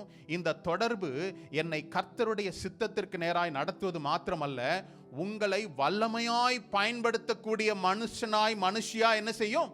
மாற்றும். என்னை கொண்டு என்ன செய்ய முடியும் அப்படின்னு நம்மளே என்ன செய்யறோம்? யோசிக்கிறோம். ஒரு சிறு அடிமை பெண்ணை கொண்டு ஒரு பெரிய ராஜா ஸ்தானத்தில் இருக்கிற ஒரு பெரிய அதிகாரிக்கு ஒரு பெரிய பிரேக் த்ரூவை கொடுக்க முடியும்னா உங்களால என்னால முடியாதா? முடியும். ஹல்லேலூயா. அப்ப பாருங்க, அந்த முழுமையான கீழ்ப்படிதல், முழுமையான ஒப்பு கொடுத்தல் இல்ல. நீதிமொழிகள் 3:5-6 எல்லாருக்கும் நல்ல தெரிஞ்ச வசனம் தான். உன் சுயபுத்தின் மேல் சாயாமல் உன் முழு இருதயத்தோடும் கர்த்தர் மேல் நம்பிக்கையாயிரு. இந்த ஒப்புவித்தல் என்பதனுடைய அதோடைய பை ப்ராடக்ட் என்னவா இருக்கும்? நம்பணும். நான் ஒருத்தட்ட ஒப்புவிச்சிட்டேன், எனக்கு இந்த வேலையை செய்து கொடுப்பாரு, என்னுடைய ஃபைல் எல்லாம் ஒப்புவிச்சிட்டேன், அவர் பார்த்துக்குவாரு, நம்புறோமா? அப்பயும் நமக்கு நம்பிக்கை வரதில்லை. வீட்டுக்கு வந்த உடனே மெசேஜ் போடுறோம் எந்த நிலைமையில இருக்கு இல்ல. ஆனா ஒரு உயர்ந்த ஸ்தானத்தில் இருக்கிற அவர் நினைச்சா எல்லாம் முடியும். உங்களுடைய கம்பெனியில் அவர் தான் டாப், அவர் கையில் நீங்கள் கொடுத்துட்டீங்க, அதுக்கப்புறம் நீங்கள் மெசேஜ் அனுப்புவீங்களா? அனுப்ப மாட்டோம். ஏன்னா அவர் தான் எல்லா அதிகாரமும் பொருந்தியவர். அதே போல தான் கர்த்தரிடத்தில் நாம் ஒப்புவித்ததுக்கு அப்புறமா அவர் எதை எப்படி எப்பொழுது செய்யணும் என்பதை அவர் என்ன செய்திருக்கிறாரு? அறிந்திருக்கிறார். அடுத்த வசனம், உன் வழிகளெல்லாம் அவரை நினைத்துக்கொள், அப்பொழுது அவர் உன் பாதைகளை செவைப்படுத்துவார். நினைத்துக்கொள் என்கின்ற வார்த்தை என்ன தெரியுமா? நான் ஒப்புவிச்சிட்டேன், அவரை பற்றி நான் தியானிச்சு கொண்டே, அவருடைய வார்த்தைகள், அவருடைய வசனங்கள், எனக்கு கொடுக்கப்பட்ட வாக்குத்தத்தங்கள் தியானித்து கொண்டே இருக்கிறேன். அவர்கிட்ட நான் ஒப்புவிச்சிட்டேன், நம்பிக்கையா இருக்கிறேன், அவர் தான் காரியத்தை வாய்க்க செய்யணும். அப்போ ஒப்புவித்தல் என்பது என்னது? சரண்டர் பண்ணிட்டேன், முடிச்சிட்டேன், என்னுடைய எல்லாவற்றையும் அவரிடத்துல நான் ஒப்புவித்துட்டேன் அப்படின்றது தான். அப்போ என்னுடைய வாழ்க்கையில இன்னும் என்னென்ன காரியங்கள்லாம் நான் தேவனிடத்துல ஒப்புவிக்காத காரியங்கள் லிஸ்ட் அவுட் பண்ணி பாருங்க. உங்க வீட்டில் நான் சொல்றேன், விசுவாச வாழ்க்கை என்பது நீங்க அனுமதிக்கின்ற அளவுக்கு தான் பரிசுத்த ஆவியானவர் உங்களை கொண்டு செயல்படுத்த முடியும். If I am resistance to the work of the Holy Ghost, he will quiet. அவர் நான் தான் சொன்னேன், அவர் கட்டுப்படுத்துகிற தேவன் அல்ல, கட்டாயப்படுத்துகிற தேவன் அல்ல. நாம் அனுமதித்தால் அவர் நம்மை கொண்டு செயல்படுத்துகிற தேவனா இருக்கிறார். நான் சொல்றேன், இந்த வாரத்தில் உங்களுடைய வாழ்க்கையில நீங்க இருக்கின்ற இடங்களில நீங்க ஒரு சாட்சியாய் இருக்கணும் அப்படின்னா பரிசுத்த ஆவிக்கு நீங்க முற்றிலுமாய் திறந்து கொடுக்கும் போது தான் கர்த்தர் உங்களை கொண்டு என்ன செய்ய முடியும்? அந்த இடத்துல வல்லமையாய் செயல்பட முடியும். நான் சொல்றேன், கர்த்தருடைய வல்லமை அவர் செய்கின்ற காரியங்களினால் அல்ல. ஒருவேளை பெரிய காரியம், பெரிய காரியம், அவருடைய வல்லமையின் அளவு எப்படிப்பட்ட பெரிய காரியத்தை செய்தான் அப்படின்ற அளவு கிடையாது. எந்த அளவுக்கு நான் இடம் கொடுக்கிறனோ, விட்டு கொடுக்கிறனோ, அந்த அளவுக்கு அவர் செய்ய வல்லவரா இருக்கிறார். என் பாத்திரம் எவ்வளோ பெரிய பாத்திரத்தை கொண்டு போனாலும் அவர் என்ன செய்ய முடியும்? நிரப்ப முடியும். ஆனால் அந்த பாத்திரத்தை நான் கையாள முடியுமா?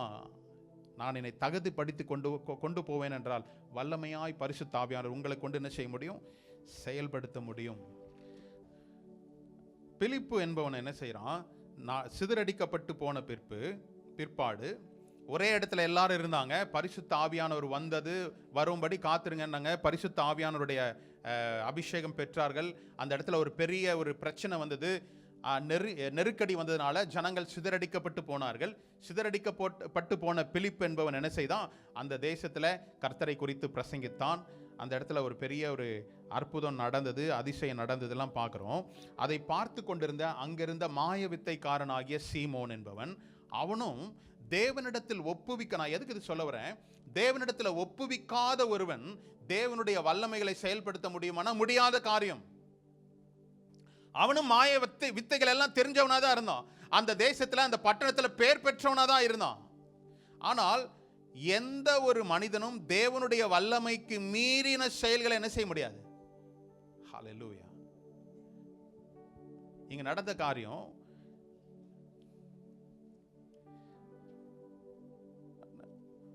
ஐந்தாவது வசனத்தை படிப்போமே. அப்பொழுது பிலிப்பு என்பவன் சமாரியாவில் உள்ள ஒரு பட்டணத்திற்கு போய் அங்குள்ளவர்களுக்கு கிறிஸ்துவை குறித்து பிரசங்கித்தான். பிலிப்பு செய்த அதிசயங்களை ஜனங்கள் கேள்விப்பட்டு கண்டு அவனால் சொல்லப்பட்டவைகளை ஒருமனப்பட்டு கவனித்தார்கள். சரி, பிலிப்புனுடைய காரியங்களை குறித்து பார்க்கிறோம். ஒப்புவித்தல். அவன் என்ன செய்யறான்? அவன் சீமோன் என்பவன் மாய வித்தைக்காரன் அந்த தேசத்துல பேர் புகழ் பெற்றவனா தான் இருந்தான். எல்லாரும் அறியப்படுகிற ஒரு உயர்ந்த ஒரு ஸ்தானத்துல தான் இருந்தான். ஆனால் தேவனுடைய சீஷனும் அப்போஸ்தலரும் அங்க செய்கின்ற காரியங்களை பார்க்கும்போது அவன் என்ன செய்தான்? இந்த வல்லமை என்னை காட்டிலும் பெரிய வல்லமை படைத்தவர்களா இருக்கிறாங்களே, ஷார்ட்கட் என்ன செய்யறான்? தேர்ந்தெடுத்துக்கொள்ள. நான் சொல்றேன், நம்மளுடைய வாழ்க்கையில எப்பொழுது பரிசுத்த ஆவியானவருக்கு நான் விட்டு கொடுக்காமல், இடம் கொடுக்காமல், இல்லை ஆக்டிவேட் ஆகாம இருக்கிறனோ, தேவனுடைய பலத்த கிரியைகளை நாம் என்ன செய்ய முடியாது? செயல்படுத்த முடியாது. இவன் சொல்றான், நான் ஷார்ட்கட்ல வரேன். அவர் என்ன சொல்றான் பாருங்க, 20வது வசனத்தையும் படிப்போமே. 19-20 ரெண்டத்தையும் படிக்கலாம். நான் எவன் மேல் என் கைகளை வைக்கிறேனோ அவன் பரிசுத்த ஆவியை பெறத்தக்கதாக எனக்கும் இந்த அதிகாரத்தை கொடுக்க வேண்டும் என்றான். பேதுரு அவனை நோக்கி, தேவனுடைய வரத்தை பணத்தினால சம்பாதித்துக் கொள்ளலாம் என்று நீ நினைத்தபடியால் உன் பணம் உன்னோட கூட நாசமாய் போக கடவது. Without paying the price, he want the gift. இன்னைக்கு அநேக நேரம் நம்ம என்ன நினைக்கிறோம்? நாம் பிரயாசப்படுகிறது இல்ல, விலைக்கிரயம் கொடுக்கிறது இல்ல, ஆனால் அதனுடைய கனியை மாத்திரம், அதனுடைய பலனை மாத்திரம் நான் அனுபவிக்கணும்னு நினைக்கிறோம். ஒப்புவிக்காத ஒரு மனிதன், தேவனிடத்தில் முழுமையாய் ஒப்புவிக்காத ஒரு மனுஷன் தேவனுக்காக வல்லமையாய் செயல்பட முடியுமானா முடியாத காரியம். இது தேவ மனுஷனுக்கு மாத்திரமல்ல, தேவனை விசுவாசிக்கின்ற ஒவ்வொரு பிள்ளைகளுக்கும் நான் எந்தெந்த வார்த்தைகளை கர்த்தர் எனக்கு வெளிப்படுத்துகிறாரோ, என்னை தெரிவிக்கிறாரோ, என்னை புரிய வைக்கிறாரோ, விளங்க செய்கிறாரோ, நான் அதற்கு ஒப்புவிக்கும் போது தான் கர்த்தர் என்ன செய்கிறாரு? வல்லமையாய் பயன்படுத்துகிறார். பேதுரு அந்த இடத்துல வந்த உடனே அவன் கை நீட்ட உடனே எல்லாரும் விழுறாங்க, எல்லாரும் பரிசுத்த ஆவியை பெற்றுக்கொள்றாங்க. இவனுக்கு ஒரு ஆசை வந்துச்சு, இது நம்ம இவங்களால என்ன செய்ய முடியாது, இந்த மாதிரி வழியை நம்ம தேர்ந்தெடுக்க முடியாது, நம்ம என்ன செய்யலாம்? ஷார்ட்கட்டு, சும்மா பணத்தை கொடுத்து பெற்றுக்கொள்ளலாம் அப்படின்னு சொல்லி யோசிக்கிறான். இன்னைக்கு நம்மளுடைய வாழ்க்கையில ஒரே வழிதான், நானே வழியும் சத்தியமும் ஜீவனுமா இருக்கிறேன், என்னை அன்றி ஒருவனும் பிதாவினிடத்தில் there is no way. நாம் கர்த்தரால் பயன்படுத்த வேண்டும் என்ற ஒரு தீர்மானத்தோடு கூட இருந்தனா, என்னுடைய ஆவியை நான் என்ன செய்யறோம்? அது எனேபிள் பண்ணி நான் ஒரு ரெஸ்பாண்ட் பண்ற மாதிரி, என்னுடைய ரெஸ்பாண்ட் என்னவா இருக்குன்றதை நான் என்ன செய்யணும்? இந்த நாளில் அறிந்து கொள்ளக்கூடிய ஒரு தருணம். சீரியஸா அந்த வார்த்தை நீங்க எடுத்துக்கலாம். What is my respond to his calling? அவருடைய அழைப்புக்கு என்னுடைய பதில் அளிப்பு, என்னுடைய பதில் என்னவா இருக்குது? சர்ச்சுக்கு வரோம், போறோம், இது மாத்திரம் போதாது. நம்ம ஆவியில் வளராவிட்டால் நம்முடைய வாழ்க்கை என்னது? ஒரு பயனற்ற ஒரு வாழ்க்கையாய் மாறி போகும். இரண்டாவதாக, என்னுடைய வார்த்தையோடு கூட என் தொடர்பு என்ன? என்னுடைய அன்றாட ஜெப வாழ்க்கை என்ன? ரெண்டும் நான் பிரிக்க விரும்பல, ஏன்னா ரெண்டுமே முக்கியம். வார்த்தையுடனான தொடர்பும் ஜெப வாழ்வும். வார்த்தை, தேவனுடைய வார்த்தையோடு கூட எனக்கு என்ன தொடர்பு இருக்குது? நான் அதை சொன்ன உடனே நான் மனனம் செய்து கொள்றது அல்ல, அனுபவம், அவனோட பிராக்டிஸ், அந்த வார்த்தையை நான் கை கொள்வதனுடைய அனுபவம். வார்த்தையினோடு கூட எனக்கு என்ன தொடர்பு இருக்கு? தேவ வார்த்தையின் தொடர்பும் என்னுடைய ஜெப வாழ்க்கையும் எப்படி இருக்குது? இல்லை, ரொம்ப முக்கியமான காரியம் பாருங்க. ஏன்னா நாம் பேசுகிற வார்த்தை தான், நாம் எப்படி நம்ம ஆதியாகமத்தில் பார்த்தோம், அவர் வெளிச்சம் உண்டாக கடவது அப்படின்னு சொன்னாரு, வார்த்தை உண்டாச்சு. காரணம் என்ன? அவருக்குள் செயல்பட்ட வல்லமை அதை உண்டாக்கும் என்பதை என்ன செய்தார்? அவர் அறிந்திருந்தார். இல்லை, நம்மளை மாதிரி ஜெபம் மட்டும் சும்மா சொல்லி வைப்போம், நடந்தா பார்ப்போம். இல்லை, குருவி விழுந்து பலாப்பழம் விழுந்த கதையா சில நேரம் நடக்கும். அப்படி அல்ல, சும்மா சொல்லி வைப்போமே, நடந்தா பார்ப்போம். அப்படி இல்லை, இது நடக்கும் என்று நீங்க என்ன செய்யணும்? விசுவாசிக்கணும். விசுவாசமே உலகத்தை ஜெயிக்கும் ஜெயம் என்று வேதத்தில் எழுதப்பட்டிருக்கு.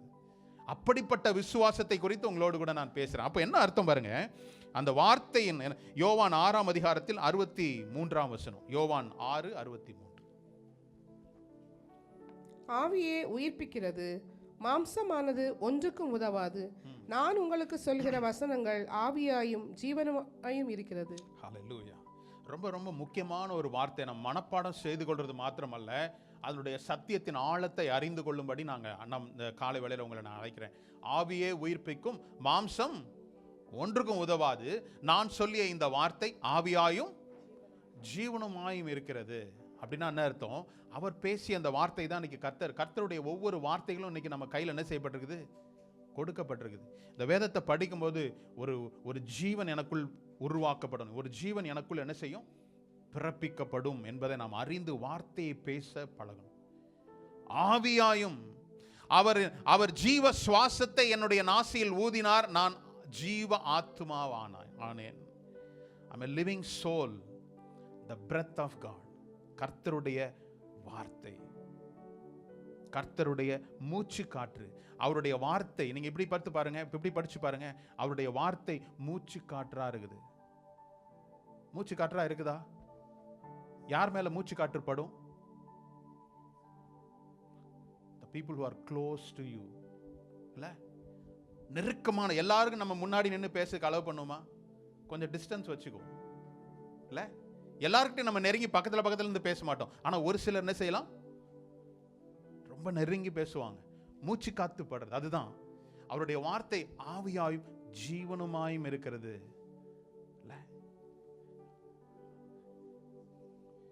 அப்போஸ்தலர் 8ஆம் அதிகாரத்தில் 5 முதல் 8 வரை நம்ம இப்ப வாசித்த அந்த பகுதி தான் மறுபடியும் படிக்கலாம். பிலிப்புவை குறித்து. அப்பொழுது பிலிப் என்பவன் சமாரியாவில் உள்ள ஒரு பட்டணத்திற்கு போய் அங்குள்ளவர்களுக்கு கிறிஸ்துவை குறித்து பிரசங்கித்தான். பிலிப்பு செய்த அதிசயங்களை ஜனங்கள் கேள்விப்பட்டு கண்டு அவனால் சொல்லப்பட்டவைகளை ஒருமனப்பட்டு கவனித்தார்கள். அநேகர் இருந்த அசுத்த ஆவிகள் மிகுந்த சத்தத்தோட கூப்பிட்டு அவர்களை விட்டு புறப்பட்டது. அநேக திமிர்வாதக்காரரும் சப்பானிகளும் குணமாக்கப்பட்டார்கள். அந்த பட்டணத்திலே மிகுந்த சந்தோஷம் உண்டாயிற்று. தேவனுடைய வல்லமை எங்கு செயல்படுகிறதோ அந்த பட்டணம் என்ன செய்யும்? களிகூரும், மகிழும், சந்தோஷப்படும். பிலிப்பு தேவனுடைய, அவன் பேசிய வார்த்தைகள் தன்னுடைய சொந்த வார்த்தைகள் அல்ல, அவன் தேவனால் உரைக்கப்பட்ட காரியங்கள். அவன் எதை கண்டானோ, எதை கேள்விப்பட்டானோ, எதை படித்தானோ அந்த வார்த்தைகளை தான் பேசுறான். சொந்த வார்த்தைகளை அல்ல. அவன் அனுபவ ரீதியாய் அவன் கண்ட காட்சிகளை, தேவன் அவனுக்கு போதித்த காரியங்களை அவன் என்ன செய்யறானா? போதிக்கிறான். அவன் பேசுகிற விதத்துல பாருங்க, பிலிப்பு செய்த அதிசயங்களை ஜனங்கள் கேள்விப்பட்டு கண்டு அவன் சொல்லதை ஒரு மனதுள்ளவர்களாய் பார்த்தாங்களாம். ஹல்லேலூயா. எனக்குள் இருக்கின்ற ஆவி தேவனோட ஆவியோடு இணையும் போதுதான் வல்லமையாய் செயல்படுகிற மனுஷியாய் நான் மாற முடியும். ஹல்லேலூயா. எத்தனை பேர் விசுவாசிக்கிறீங்க? நான் எந்த வார்த்தையை பேசுறேன்? இங்க ஒரு வார்த்தை, வீட்டில் ஒரு வார்த்தை, ஆஃபீஸில் ஒரு வார்த்தை, ரிலேட்டிவ்ஸ் மத்தியில் ஒரு வார்த்தை, இப்படி பல முகங்களை வச்சிருக்கனால நான் யாருன்னு நமக்கு சில நேரம் கன்ஃபியூஸ் ஆகிடுது. இங்கே எப்படி பேசணும் நமக்கு தெரிய மாட்டேங்குது. அநேக நேரத்தில் பல இடங்களில் பல மாதிரி பேசும். நம்ம வேறு வேறு மாதிரி பேசுகிறவர்களாக இருக்கலாம். நாம் எப்படி இருக்கக்கூடாதுல்ல, ஒரே மாதிரி. அதுதான் நான் எந்த ஆவியை தரித்து கொண்டிருக்கிறேனோ அதே ஆவியை உடையவனாய் நான் இருக்கணும். இங்கு பவுல் பேசின அந்த வார்த்தையை கேட்டு அற்புதங்கள் அதிசயங்கள் நடந்தது. எல்லாரும் ஒருமனப்பட்டு கவனித்தார்கள். அநேகரில் என்ன செய்யப்பட்டதான், அசுத்த ஆவிகள் எல்லாம் நீங்கிட்டான். அசுத்த ஆவிகள் எல்லாம் பயந்து ஓடிச்சு அப்படின்னு பார்க்கிறோம். அதுக்கப்புறம் என்னது, அநேக என்ன நடக்குது, சுகமாக்கும் வல்லமையும் நடக்குது. அசுத்த ஆவிகள் யாருடைய, நான் சொல்றேன், அசுத்த ஆவி இல்ல பயம் இதெல்லாம் நமக்கு என்ன செய்யக்கூடாது, கிறிஸ்தவர்களுக்கு வரக்கூடாது, இருக்கவே கூடாது. ஏன்னா எனக்குள் இருப்பவர் இந்த உலகத்தில் இருப்பவனை காட்டிலும், வசனம் நல்லா தெரியுது. எப்ப நான் சொல்றேன், வசனம் எனக்கு பரிசுத்த ஆவி கொடுக்கப்பட்டிருக்குது. ஆனால் அந்த பரிசுத்த ஆவி நான் ஆக்டிவேட் பண்ணாம இருக்கிற வரையும் தேவனுடைய ஆவியோடு என்ன செய்ய முடியாது, தொடர்பு கொள்ள முடியாது. வார்த்தைக்கும் எனக்கும் என்ன தொடர்பு? தொடர்புடையவனாய் இருந்தாதான் தேவன் உங்கள் மூலமாய் வல்லமையாய் செயல்பட முடியும். வார்த்தை தெரிஞ்சிருக்குது, இந்த பூட்டுக்கு இதுதான் சாவின்னு எனக்கு தெரிஞ்சிருக்குது. ஆனா திறக்காத வரையும் அந்த வீட்டுக்குள்ள நான் என்ன செய்ய முடியாது. ஹல்லேலூயா. நமக்கு தெரியுது, வசனங்கள் எல்லாம் தெரியுது. ஆரம்பிச்ச உடனே டேப் ரெக்கார்டர் போட்டு முடிச்சு எண்டு வர வரையும் பாடிடுவோம், பேசிடுவோம். பட் என்னுடைய ஆவி ஆக்டிவேட் ஆயிருக்குதா? என்னுடைய ஆவியில் பவுலை குறித்து பார்க்கும்போது அவன் போறான், ஒரு இடங்கள்ல போகும்போது அவன் ஆவியில் அவன் என்ன செய்யறான், வைராக்கியம் கொண்டவனா இருக்கிறான். எப்படி அங்க நடக்கின்ற காரியங்கள் ஆவியில் அவன் என்ன செய்யறான், உணர்றான். நம்ம அதை என்னைக்காவது பார்த்துருக்குமா? அங்கே போனோன்னா அங்கே இருக்கிற அழகான பில்டிங்கை மட்டும் பார்த்துட்டு வந்துடுறோம். அங்கே நடக்கிற பாவங்கள் நமக்கு கர்த்தர் அறிவிக்கிறாரு. இவனுக்கு அறிவித்தாலும் அது பாட்டுக்கு போய்கிட்டே தான் இருப்பான்.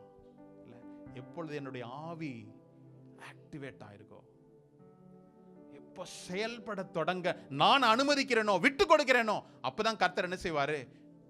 நான் அந்த தாகத்தோடு நீங்க போங்களேன், இந்த இடத்துக்கு நான் போறேன், இந்த இடத்துல கர்த்தாவே நான் சுவிசேஷத்தை அறிவிப்பதற்கு எனக்கு ஒரு வழி கொடுங்கன்னு சொல்லி நீங்க போங்களேன், உங்களை தேடி கர்த்தர் என்ன செய்வார், அனுப்புவார். உங்களுடைய இருதயத்தின் அடிப்படையில் தான் கர்த்தர் உங்களை என்ன செய்வார், இயக்குவார். நான் அனுமதிக்காத வரையும், இயங்காத வரையும், செயல்படாத வரையும் இந்த வல்லமை என்ன செய்யாது, செயல்படாமலே தான் இருக்கும் பாருங்களேன். ஏன்னா ஒரு வார்த்தை வல்லமை உள்ளது.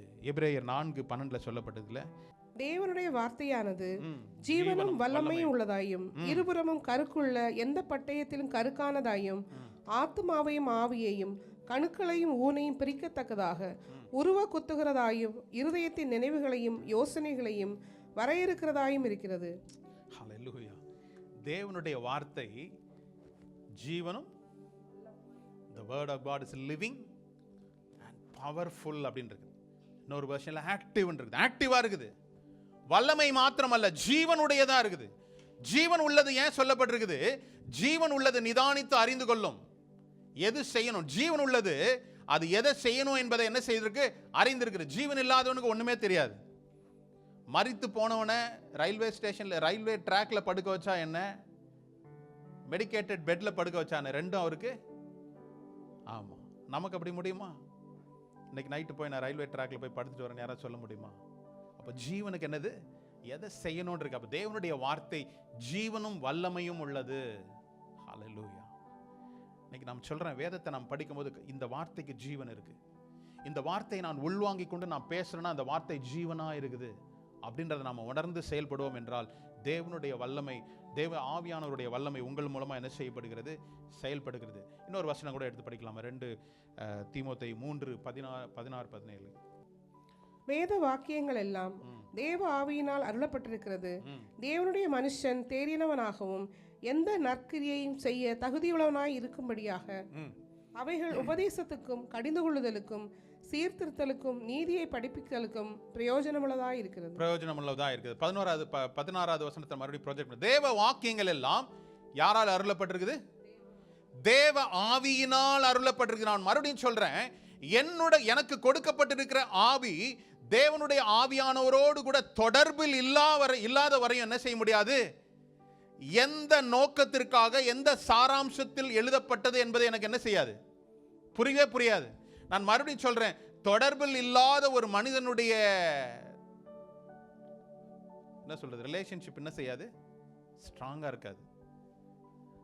போன்ல நம்பர் இருக்குது, ஆனா எனக்கு அவருக்கு ரொம்ப தொடர்புல ரொம்ப ரொம்ப அடிக்கடி தொடர்பு கொள்றது இல்லை அப்படின்னா அவங்க 2 பேருக்குள்ள புரிந்து கொள்ளுதல் இருக்குமா? நம்பர் இருக்கு. யோவான் 3:16 உடனே நம்பர் இருக்குது, சொல்லிடுவோம். ஆனால் தொடர்பில் இருக்கிறோமா? எனக்கும் வார்த்தைக்கும் உள்ள தொடர்பு என்ன? அவருடைய வார்த்தை ஜீவனும் வல்லமையுமா இருக்குது, ரைட்டு. ஆனா தொடர்பு இருக்குதா? இந்த தொடர்புன்றது அனுதினம் நீங்க அவர்களோடு கூட என்ன செய்யணும்? பழகிக்கொள்ளணும், ஐக்கியம் கொள்ளணும். அப்ப இங்க சொல்லப்பட்டது பாருங்க, வேத வாக்கியங்கள் எல்லாம் தேவ ஆவியினால் அருளப்பட்டு தேவ மனுஷன் தேறினவனாகும் அப்படின்னு முதல்ல பகுதி தான். தேவ ஆவியினால் அருளப்பட்டிருக்குது. நான் வேதத்தை படிக்கும்போது தேவ ஆவியானவரால் நான் புரிந்து கொள்ளப்படுகிறேனா, இல்லை என்னுடைய ஓன் விஸ்டம், எனக்கு என்ன வார்த்தை வேணுமோ அதை மட்டும் புரிஞ்சுக்கிட்டு எங்க ஃபிட் ஆகும்னு பார்த்தா அங்க ஃபிட் பண்ணிடுறேனா? இல்லை, இன்னைக்கு அநேகர் அப்படிதான் நினைக்கிறோம். ஒரு வார்த்தை எடுத்துட்டு எங்க ஃபிட் பண்ணணும்னு பார்த்து நம்ம அங்க ஃபிட் பண்ணிக்கிறோம். அப்படி அல்ல, வார்த்தை என்ன ஃபிட் பண்ண வைக்கணும். கர்த்தாவே நீர் என்ன இயக்குங்க, நீர் என்ன உருவாக்குங்க போது தான் கர்த்தர் உங்களுக்கு வார்த்தை அனுப்புறார். வார்த்தையினால நான் இன்னொரு இடத்துல எனக்கு சாதகமான காரியத்தை செய்யல, எனக்கு சாதகமான வார்த்தை என்ன செய்து என்னை உருவாக்குது. ஹல்லேலூயா. அதுதான் ஆவியல் நிறைவு. இந்த வார்த்தையோடு உள்ள தொடர்பு என்பது நான் விரும்புகிற வண்ணம் அல்ல, கர்த்தர் எனக்கு என்ன விரும்புகிறாரோ அந்த தொடர்பு, அந்த வார்த்தை என்னை தொடர்பு படுத்தி என்னை என்ன செய்யறாரு? உருவாக்குகிறவரா இருக்கிறார். அடுத்தது பாருங்களேன், ஜெபம், பிரேயர் லைஃப். என்னுடைய பிரேயர் லைஃப் வார்த்தையோடு கூட உள்ள தொடர்பும் ஜெப வாழ்க்கையும், இது ரெண்டுத்தையும் நாம் பார்த்து கொள்ளணும் அப்படின்னு பார்க்குறோம்ல. அதே 1 தெசலோனிக்கேயர் 5:17 சொல்லப்பட்டிருக்குது. என்ன சொல்லப்பட்டிருக்குது? எப்பொழுதும் இடைவிடாமல், ஆமா, இடைவிடாமல் ஜெபம் பண்ணுங்கன்னு சொல்லிடுறீங்க. எப்படி ஜெபம் பண்ண முடியும் இடைவிடாமல்? pray without ceasing அப்படின்றது. எப்பொழுதும் என்னுடைய ஜெப வாழ்க்கை தான். நான் மறுபடியும் சொல்றேன் கேளுங்க, my prayer life is a breeding ground. என்னுடைய ஜெப வாழ்க்கை தான் ஆவிக்குரிய வாழ்க்கையில் நான் இன்னும் வளருவதற்கு என்னை என்ன செய்யுது? ஒரு இடமா இருக்குது. ஜெபம் என்பது தேவனோடு கூட உள்ள ஐக்கியம், கம்யூனியன். ஒரு வேத வாசிப்பு என்பது தொடர்பு, அது ஒரு கம்யூனிகேஷன் இருக்கு. ஆனால் ஜெப வாழ்க்கை என்பது நான் பிதாவோடு கூட பேசக்கூடிய ஒரு தருணம். பிதா என்னோடு கூட பேசுகிற ஒரு தருணம், எக்ஸ்சேஞ்ச். ஜெபம் என்பது ஒன் வே ரிலேஷன்ஷிப் அல்ல, இட்ஸ் டூ வே கம்யூனிகேஷன். நான் ஜெபிக்கிறேன், கர்த்தர் என்னை கொண்டு செய்ய வேண்டிய காரியங்களை என்னன்னு அவர் சொல்வதை நான் கேட்கிறேன். பார்த்தீங்களா? அதுதான் ஜெபம். ஜெபம்னா நம்ம நினைக்கிறோம் ஒரு லிஸ்ட் ஆஃப் காரியங்களை எழுதி கொண்டு, இல்ல ஒரு ஜெப குறிப்புகளை எழுதி கொண்டு தேசங்களுக்காக ரட்சிப்புக்காக ஜெபிக்கிறோம், நல்லது. ஆனால் இந்த ரட்சிப்பு பூமியில் நிறைவேறும்படி கர்த்தர் நான் என்ன செய்ய வேண்டும் என்று அவரிடத்தில் கேட்டு பதிலுக்காக காத்திருக்கும் பாருங்க, அதுதான் ஜெபம். ஹல்லேலூயா. இந்த சந்திப்பு, இந்த வேத வாசிப்பும் தொடர்பும் இந்த ஐக்கியமும் சீராய் இருந்ததுன்னா உங்களுக்குள்ள இருக்கின்ற ஆவியானவர் வல்லமையாய் செயல்படுகிறவராய் நீங்க என்ன செய்வீங்க? மாறுவீங்க. ஹல்லேலூயா. என்னுடைய ஜெப வாழ்க்கை ரொம்ப முக்கியமான ஒரு காரியம். ஜெப வாழ்க்கை எப்படி இருக்குது? என்னுடைய கம்யூனிகேஷன், என்னோட ஐக்கியத்தில் நான் எப்போ இடைவிடுறேனோ அப்பொழுதே நான் என்ன செய்கிறேன்? தேவனுடைய வல்லமை என் மூலமாக செயல்படுவதற்கு நான் அங்கே தவிடுறேன். மூன்றாவது குறிப்பு, சீக்கிரமாக சொல்லி முடிப்போம். மூன்றாவது குறிப்பு, ஆவிக்குரியவன் என்ற அடையாளத்தை உள்ளவனாக இருக்கணும். My identity is I am a spirit being. நான் ஆவிக்குரியவன் என்ற அடையாளத்தை நாம் ஒரு நாள் என்ன செய்யக்கூடாது? இழந்து போகக்கூடாது. நம்மளுடைய அடையாளம் நம்ம என்ன நினைக்கிறோம்? அநேக நேரம் நம்மளுடைய பொசிஷன்ஸ் நினைக்கிறோம், நம்மளுடைய தொழில், நம்மளுடைய வேலை, நம்மளுடைய படிப்பு, இல்லை நான் இந்த ஊரை சார்ந்தவன், இதுதான் நம்மளுடைய அடையாளம். நீங்கள் எந்த பார்த்தோன்னா நீங்கள் அப்படியா, நீங்கள் எந்த ஊர் நமக்கு அடையாளமாக இருக்குது, நமக்கு மொழி ஒரு அடையாளமாக இருக்குது. ஆனால் நம்மளுடைய அடையாளம் என்னவா மாறணும்? ஆவிக்குரியவன் என்கின்ற அடையாளம். ஹல்லேலூயா. நம்ம என்னைக்காவது அதை யோசிக்கிறோமா? நம்ம எங்கே போனாலும் நான் ஆவிக்குரிய, நான் போவது நிமித்தமாக இந்த இடத்துல ஒரு மாற்றம் வரணும், நான் இந்த இடத்துல நடப்பதுனால இங்கே ஒரு விடுதலை நடக்கணும் அப்படின்னு நம்ம யோசிக்கிறோமா? நீங்கள் அப்படி யோசிச்சிங்கன்னா அதை செயல்படுத்த கர்த்தரால் முடியுமா முடியாதா? நம்ம யோசிக்கிறதே இல்லை, அதனால தான் அது செயல்படுத்தலை. அதனால தான் சொல்கிறேன், பரிசுத்த ஆவியானவர் நம்மளை கட்டாயத்தின் நிமித்தமாய் அல்ல, அவர் நம்மை போதித்து அவர் நடத்துகிறவராக இருக்கிறார். இல்லை, எடுத்துக்கொள்வோம் பாருங்களேன். ஓசியா 4:6. என் ஜனங்கள் அறிவில்லாமையினால் சங்காரமாகிறார்கள். My people are perishing because of lack of knowledge. என் ஜனம் அறிவில்லாமையினால் என்ன செய்றாங்க? சங்காரமாகிறார்கள் அப்படின்னு சொல்லி நம்ம பார்க்கிறோம். அப்போ என்னுடைய அடையாளம் என்ன என்பதை நாம் என்ன செய்யணும்? முதலாவது அறிந்து கொள்ளும்படியாக நான் அழைக்கப்பட்டிருக்கிறேன். என்னுடைய அடையாளம், வாட் இஸ் மை ஐடென்டிட்டி? ஹல்லேலூயா. எபேசியர் 2ஆம் அதிகாரத்தின் 6 மற்றும் 7ஆம் வசனத்தை கூட படிக்கலாமே. கிறிஸ்து இயேசுவுக்குள் அவர் நம்மிடத்தில் வைத்த தயவினாலே தம்முடைய கிருபையின் மகா மேன்மையான ஐஸ்வர்யத்தை வருங்காலங்களில் விளங்க செய்வதற்காக கிறிஸ்து இயேசுவுக்குள் நம்மை அவரோடே கூட எழுப்பி உன்னதங்களிலே அவரோட கூட உட்கார செய்தார். நம்மளுடைய அடையாளம் என்ன? ரட்சிக்கப்பட்டது மாத்திரமல்ல, உன்னதங்களில் அவரோடு கூட என்ன செய்கிறாரு? உட்கார வைக்கிறார். என்னுடைய அடையாளம் நான் ஒரு ஐ எம் ஆல்ரெடி சேவ்டு, நான் ரட்சிக்கப்பட்டவள், இது மாத்திரம் என்னுடைய அடையாளமா இருக்கக்கூடாது. நான் கிறிஸ்து இயேசுவுக்குள் நம்மை அவரோடு கூட எழுப்பி உன்னதங்களிலே அவரோடு கூட என்ன செய்திருக்கிறாராம்? எத்தனை பேர் நம்புறீங்க? அவரோட உட்கார முடியுமா நம்மளால? இப்போ இல்ல, நீங்க தான் சொன்னீங்க கை தூக்குங்கன்னு தூக்கிட்டோம். அவர் பக்கத்தில் உட்காரணும். நல்லா யோசிச்சு பாருங்க. இந்த ராஜா கூப்பிடுறாரு, இந்த தேசத்தில் ராஜா நாளைக்கு வந்து உட்காருங்கன்னா நம்ம எப்படி உட்காருவோம்? நீட்டாக ட்ரெஸ் பண்ணிக்குவோம். அவர் இவ்வளோ பெரிய சீட்டாக இருந்தால் கூட நம்ம ஒரு எட்ஜில் என்ன செய்வோம்? எப்படா உளுந்துருவான்ற மாதிரி தான் உட்காருவோம். அப்படி தானே? காரணம் என்ன? அவர் அவ்வளோ பெரிய, உண்மையா இல்லையா? நான் மட்டும் தான் அப்படி உட்காருவான்னு பார்த்தேன். நீங்கள் நல்லா ஜாலியாக உட்காந்துருவீங்க போல இருக்குல்ல? ஒரு இது இருக்கும்ல. அவர் கூப்பிட்டுருக்காருன்னா எப்படி பெரிய ஒரு சேராக இருந்தால் கூட அந்த ஒட்டில் தான் உட்காந்துருப்போம். என்னன்னு கேட்டால் என்ன சொல்லுவோம்? மரியாதை. அப்படிதானே? அப்போ இவர் சொல்றாரு பாருங்க, கிறிஸ்து இயேசுவுக்குள் நம்மை அவரோடு கூட எழுப்பி உன்னதத்திலே அவரோடு கூட. This is our identity. என்னுடைய அடையாளம் இப்படி இருக்குமே என்றால் பூமியில் என்னுடைய வாழ்க்கை எப்படி இருக்கும்? என்னுடைய அடையாளம் அதுதான். நான் அவரோடு கூட உட்கார்ந்திருக்கிறேன். ரட்சிப்பு மாத்திரமல்ல, ரட்சிக்கப்பட்டவன் மாத்திரமல்ல, அவரோடு கூட நான் உட்கார்ந்திருக்கின்ற ஒரு பாத்திரத்தை நான் பெற்றிருக்கிறவனா இருக்கிறேன் அப்படின்னு சொல்றாரு. இல்ல, ஹல்லேலூயா. ஓசியால பார்க்கிறோம், என் ஜனங்கள் அறிவின்மையினால சங்காரமாகிறார்கள். கர்த்தர் நமக்கு, உங்களுக்கு எனக்கு ஒரு அறிவை கொடுத்திருக்கிறார். காரணம் என்ன தெரியுமா? அவர் இங்க இல்ல, உன்னதத்தில் உட்கார, அவரோடு கூட உட்கார செய்யும்படியாக. 2 பேதுரு 1 அதிகாரத்தில் 4ஆம் வசனம். 2 பேதுரு 1:4. இச்சையினால் உலகத்தில் உண்டானவை கேட்டுக்கு தப்பி திவ்ய சுபாவத்துக்கு பங்குள்ளவர்களாகும் பொருட்டு மகா மேன்மையும் அருமையுமான வாக்கு தத்தங்களும் அவைகளினாலே நமக்கு அருளப்பட்டிருக்கிறது. அடுத்த காரியம் என்ன? இச்சையினால் உலகத்தில் உண்டான கேட்டுக்கு தப்பி எப்படிப்பட்டவர்களாய்? திவ்ய சுபாவத்திற்கு பங்குள்ளவர்களாக அப்படின்னு சொல்லுது. ஹல்லேலூயா. Great and precious promise. திவ்ய சுபாவத்திற்கு பங்குள்ளவர்களாகும் பொருட்டு அப்படின்னு இருக்குது. திவ்ய சுபாவத்திற்கு, சாதாரண ஒரு வாழ்க்கைக்கு அல்ல, திவ்ய சுபாவத்திற்கு. precious promise, great and precious promiseக்காக உங்களை என்ன செய்திருக்கிறார்? என்னுடைய அடையாளம் இதுதான். நான் ஒரு நாளும் என்னுடைய அடையாளத்தை இந்த உலகத்தின் பூமியில் காணப்படுகின்ற ஒரு சில காரியங்களுக்காக நான் விட்டு கொடுக்காதவனா இருப்பேனே என்றால் கர்த்தர் உங்களை கொண்டு வல்லமையாய் பயன்படுத்த முடியும். ஹல்லேலூயா. நம்ம ஒரு சீப் காரியத்திற்காக எக்ஸ்சேஞ்ச் பண்ணிக்கிட்டே இருக்கிறதுனால தான், காம்ப்ரமைஸ் ஆகிட்டே இருக்கிறதுனால தான் ஆவியானவர் நமக்குள்ள என்ன செய்யல? வல்லமையாய் வெளிப்படுத்துவதற்கு முடியாம இருக்குது. அவர் கட்டாயப்படுத்துகிற தேவன் அல்ல. நான் விட்டு கொடுத்தால்தான் சில காரியங்களை, நான் இந்த உலகத்தின் காரியங்களை நான் விட்டு கொடுக்கும் போது தான் ஆவியானவர் எனக்குள்ள என்ன செய்வார்? செயல்பட. நான் மறுபடியும் கேட்கிறேன், what is your response for God, for his calling? அவருடைய அழைப்பிற்கு உங்களுடைய பதில் என்னவா இருக்கு?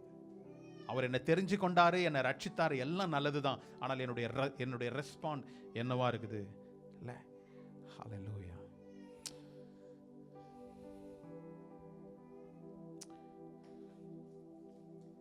இயேசு கிறிஸ்துவை சத்துருவானவன் சோதிக்கும் போது அவர் என்ன செய்யல? கலக்கம் அடைஞ்சாரா? அவர் பயப்படல. காரணம் என்ன தெரியுமா? he know who he is. அவர் யார் என்பதை அவர் அறிந்திருந்தார். நான் உங்களுக்கு சொல்றேன், ஒரு பிரச்சனைகள் வரும்போது நீங்க கலங்குவதற்கு அவசியமே இல்லை. காரணம், நீங்க யார் என்பதை நீங்க அறிந்திருந்தால் இந்த பிரச்சனையை கண்டு நீங்க என்ன செய்ய மாட்டீங்க? நடுங்க மாட்டீங்க. இன்னும் நிறைய காரியங்கள் சொல்லலாம். அப்போஸ்தலர் எடுத்துக்கொள்ளுமோம் என்றால், பவுல் அகிரிப்பா ராஜா கிட்ட கொண்டு போய் நிற்கும் போது அவர் என்ன சொல்றாரு? நான் பேசுறது கொஞ்ச நேரம் கேளுங்கன்றாரு. யாராவது தைரியமா அப்படி ராஜாட்ட போய் சொல்ல முடியுமா? அகிரிப்பா ராஜாவே, நான் சொல்றது கொஞ்சம் தயவா நீங்க அமைதியா கேளுங்கிறார். தான் யார் என்ற அடையாளத்தை அவன் இழந்து போவேனா என்றால், இந்த சூழ்நிலையிலிருந்து நான் தப்பித்துக் கொள்வதற்கு என்ன செய்யணும் தான் பார்த்திருப்பான். ஆனால் அவனுடைய வேலை அது அல்ல. என்னுடைய அடையாளம் கிறிஸ்து என்பதை அவன் அறிந்திருந்தபடியினால் ராஜாவினிடத்தில் முன்பதாக கூட போய் பேசிட்டான். லிசன், நீங்க பேசி நிறுத்துங்க, நான் பேசுறது கேளுங்கன்றான். இன்னைக்கு உங்களுடைய அடையாளம் என்ன? இந்த 3 காரியம் தான். எங்கு போனாலும் நான் கிறிஸ்துவை தரித்து கொண்டவனா இருப்பேனே என்றால். நீங்க ரோமர் 8ஆம் அதிகாரத்தில் நிறைய காரியங்கள் எழுதி வச்சிருந்தேன். ஆனால் எக்ஸாம் இருக்கிறனால நான் முடிச்சிடுறேன். அப்போ ரோமர் 8 நீங்க எடுத்து படிச்சீங்கன்னா, கிறிஸ்துவின் ஆவி எனக்குள்ள இருக்கணும், இல்லைனா நான் அவருடைய அல்லன்னு சொல்லி வேதம் சொல்லுகிறது. எதற்காக என்ன அழைத்த? What is my response? இன்னைக்கு இந்த ஒரே கேள்வியோடு கூட போங்க. என்னுடைய கர்த்தர் எதற்காக என்னை தெரிந்து கொண்டார்? என்னுடைய பங்களிப்பு என்ன? என்னுடைய பதில் என்னவா இருக்கிறது?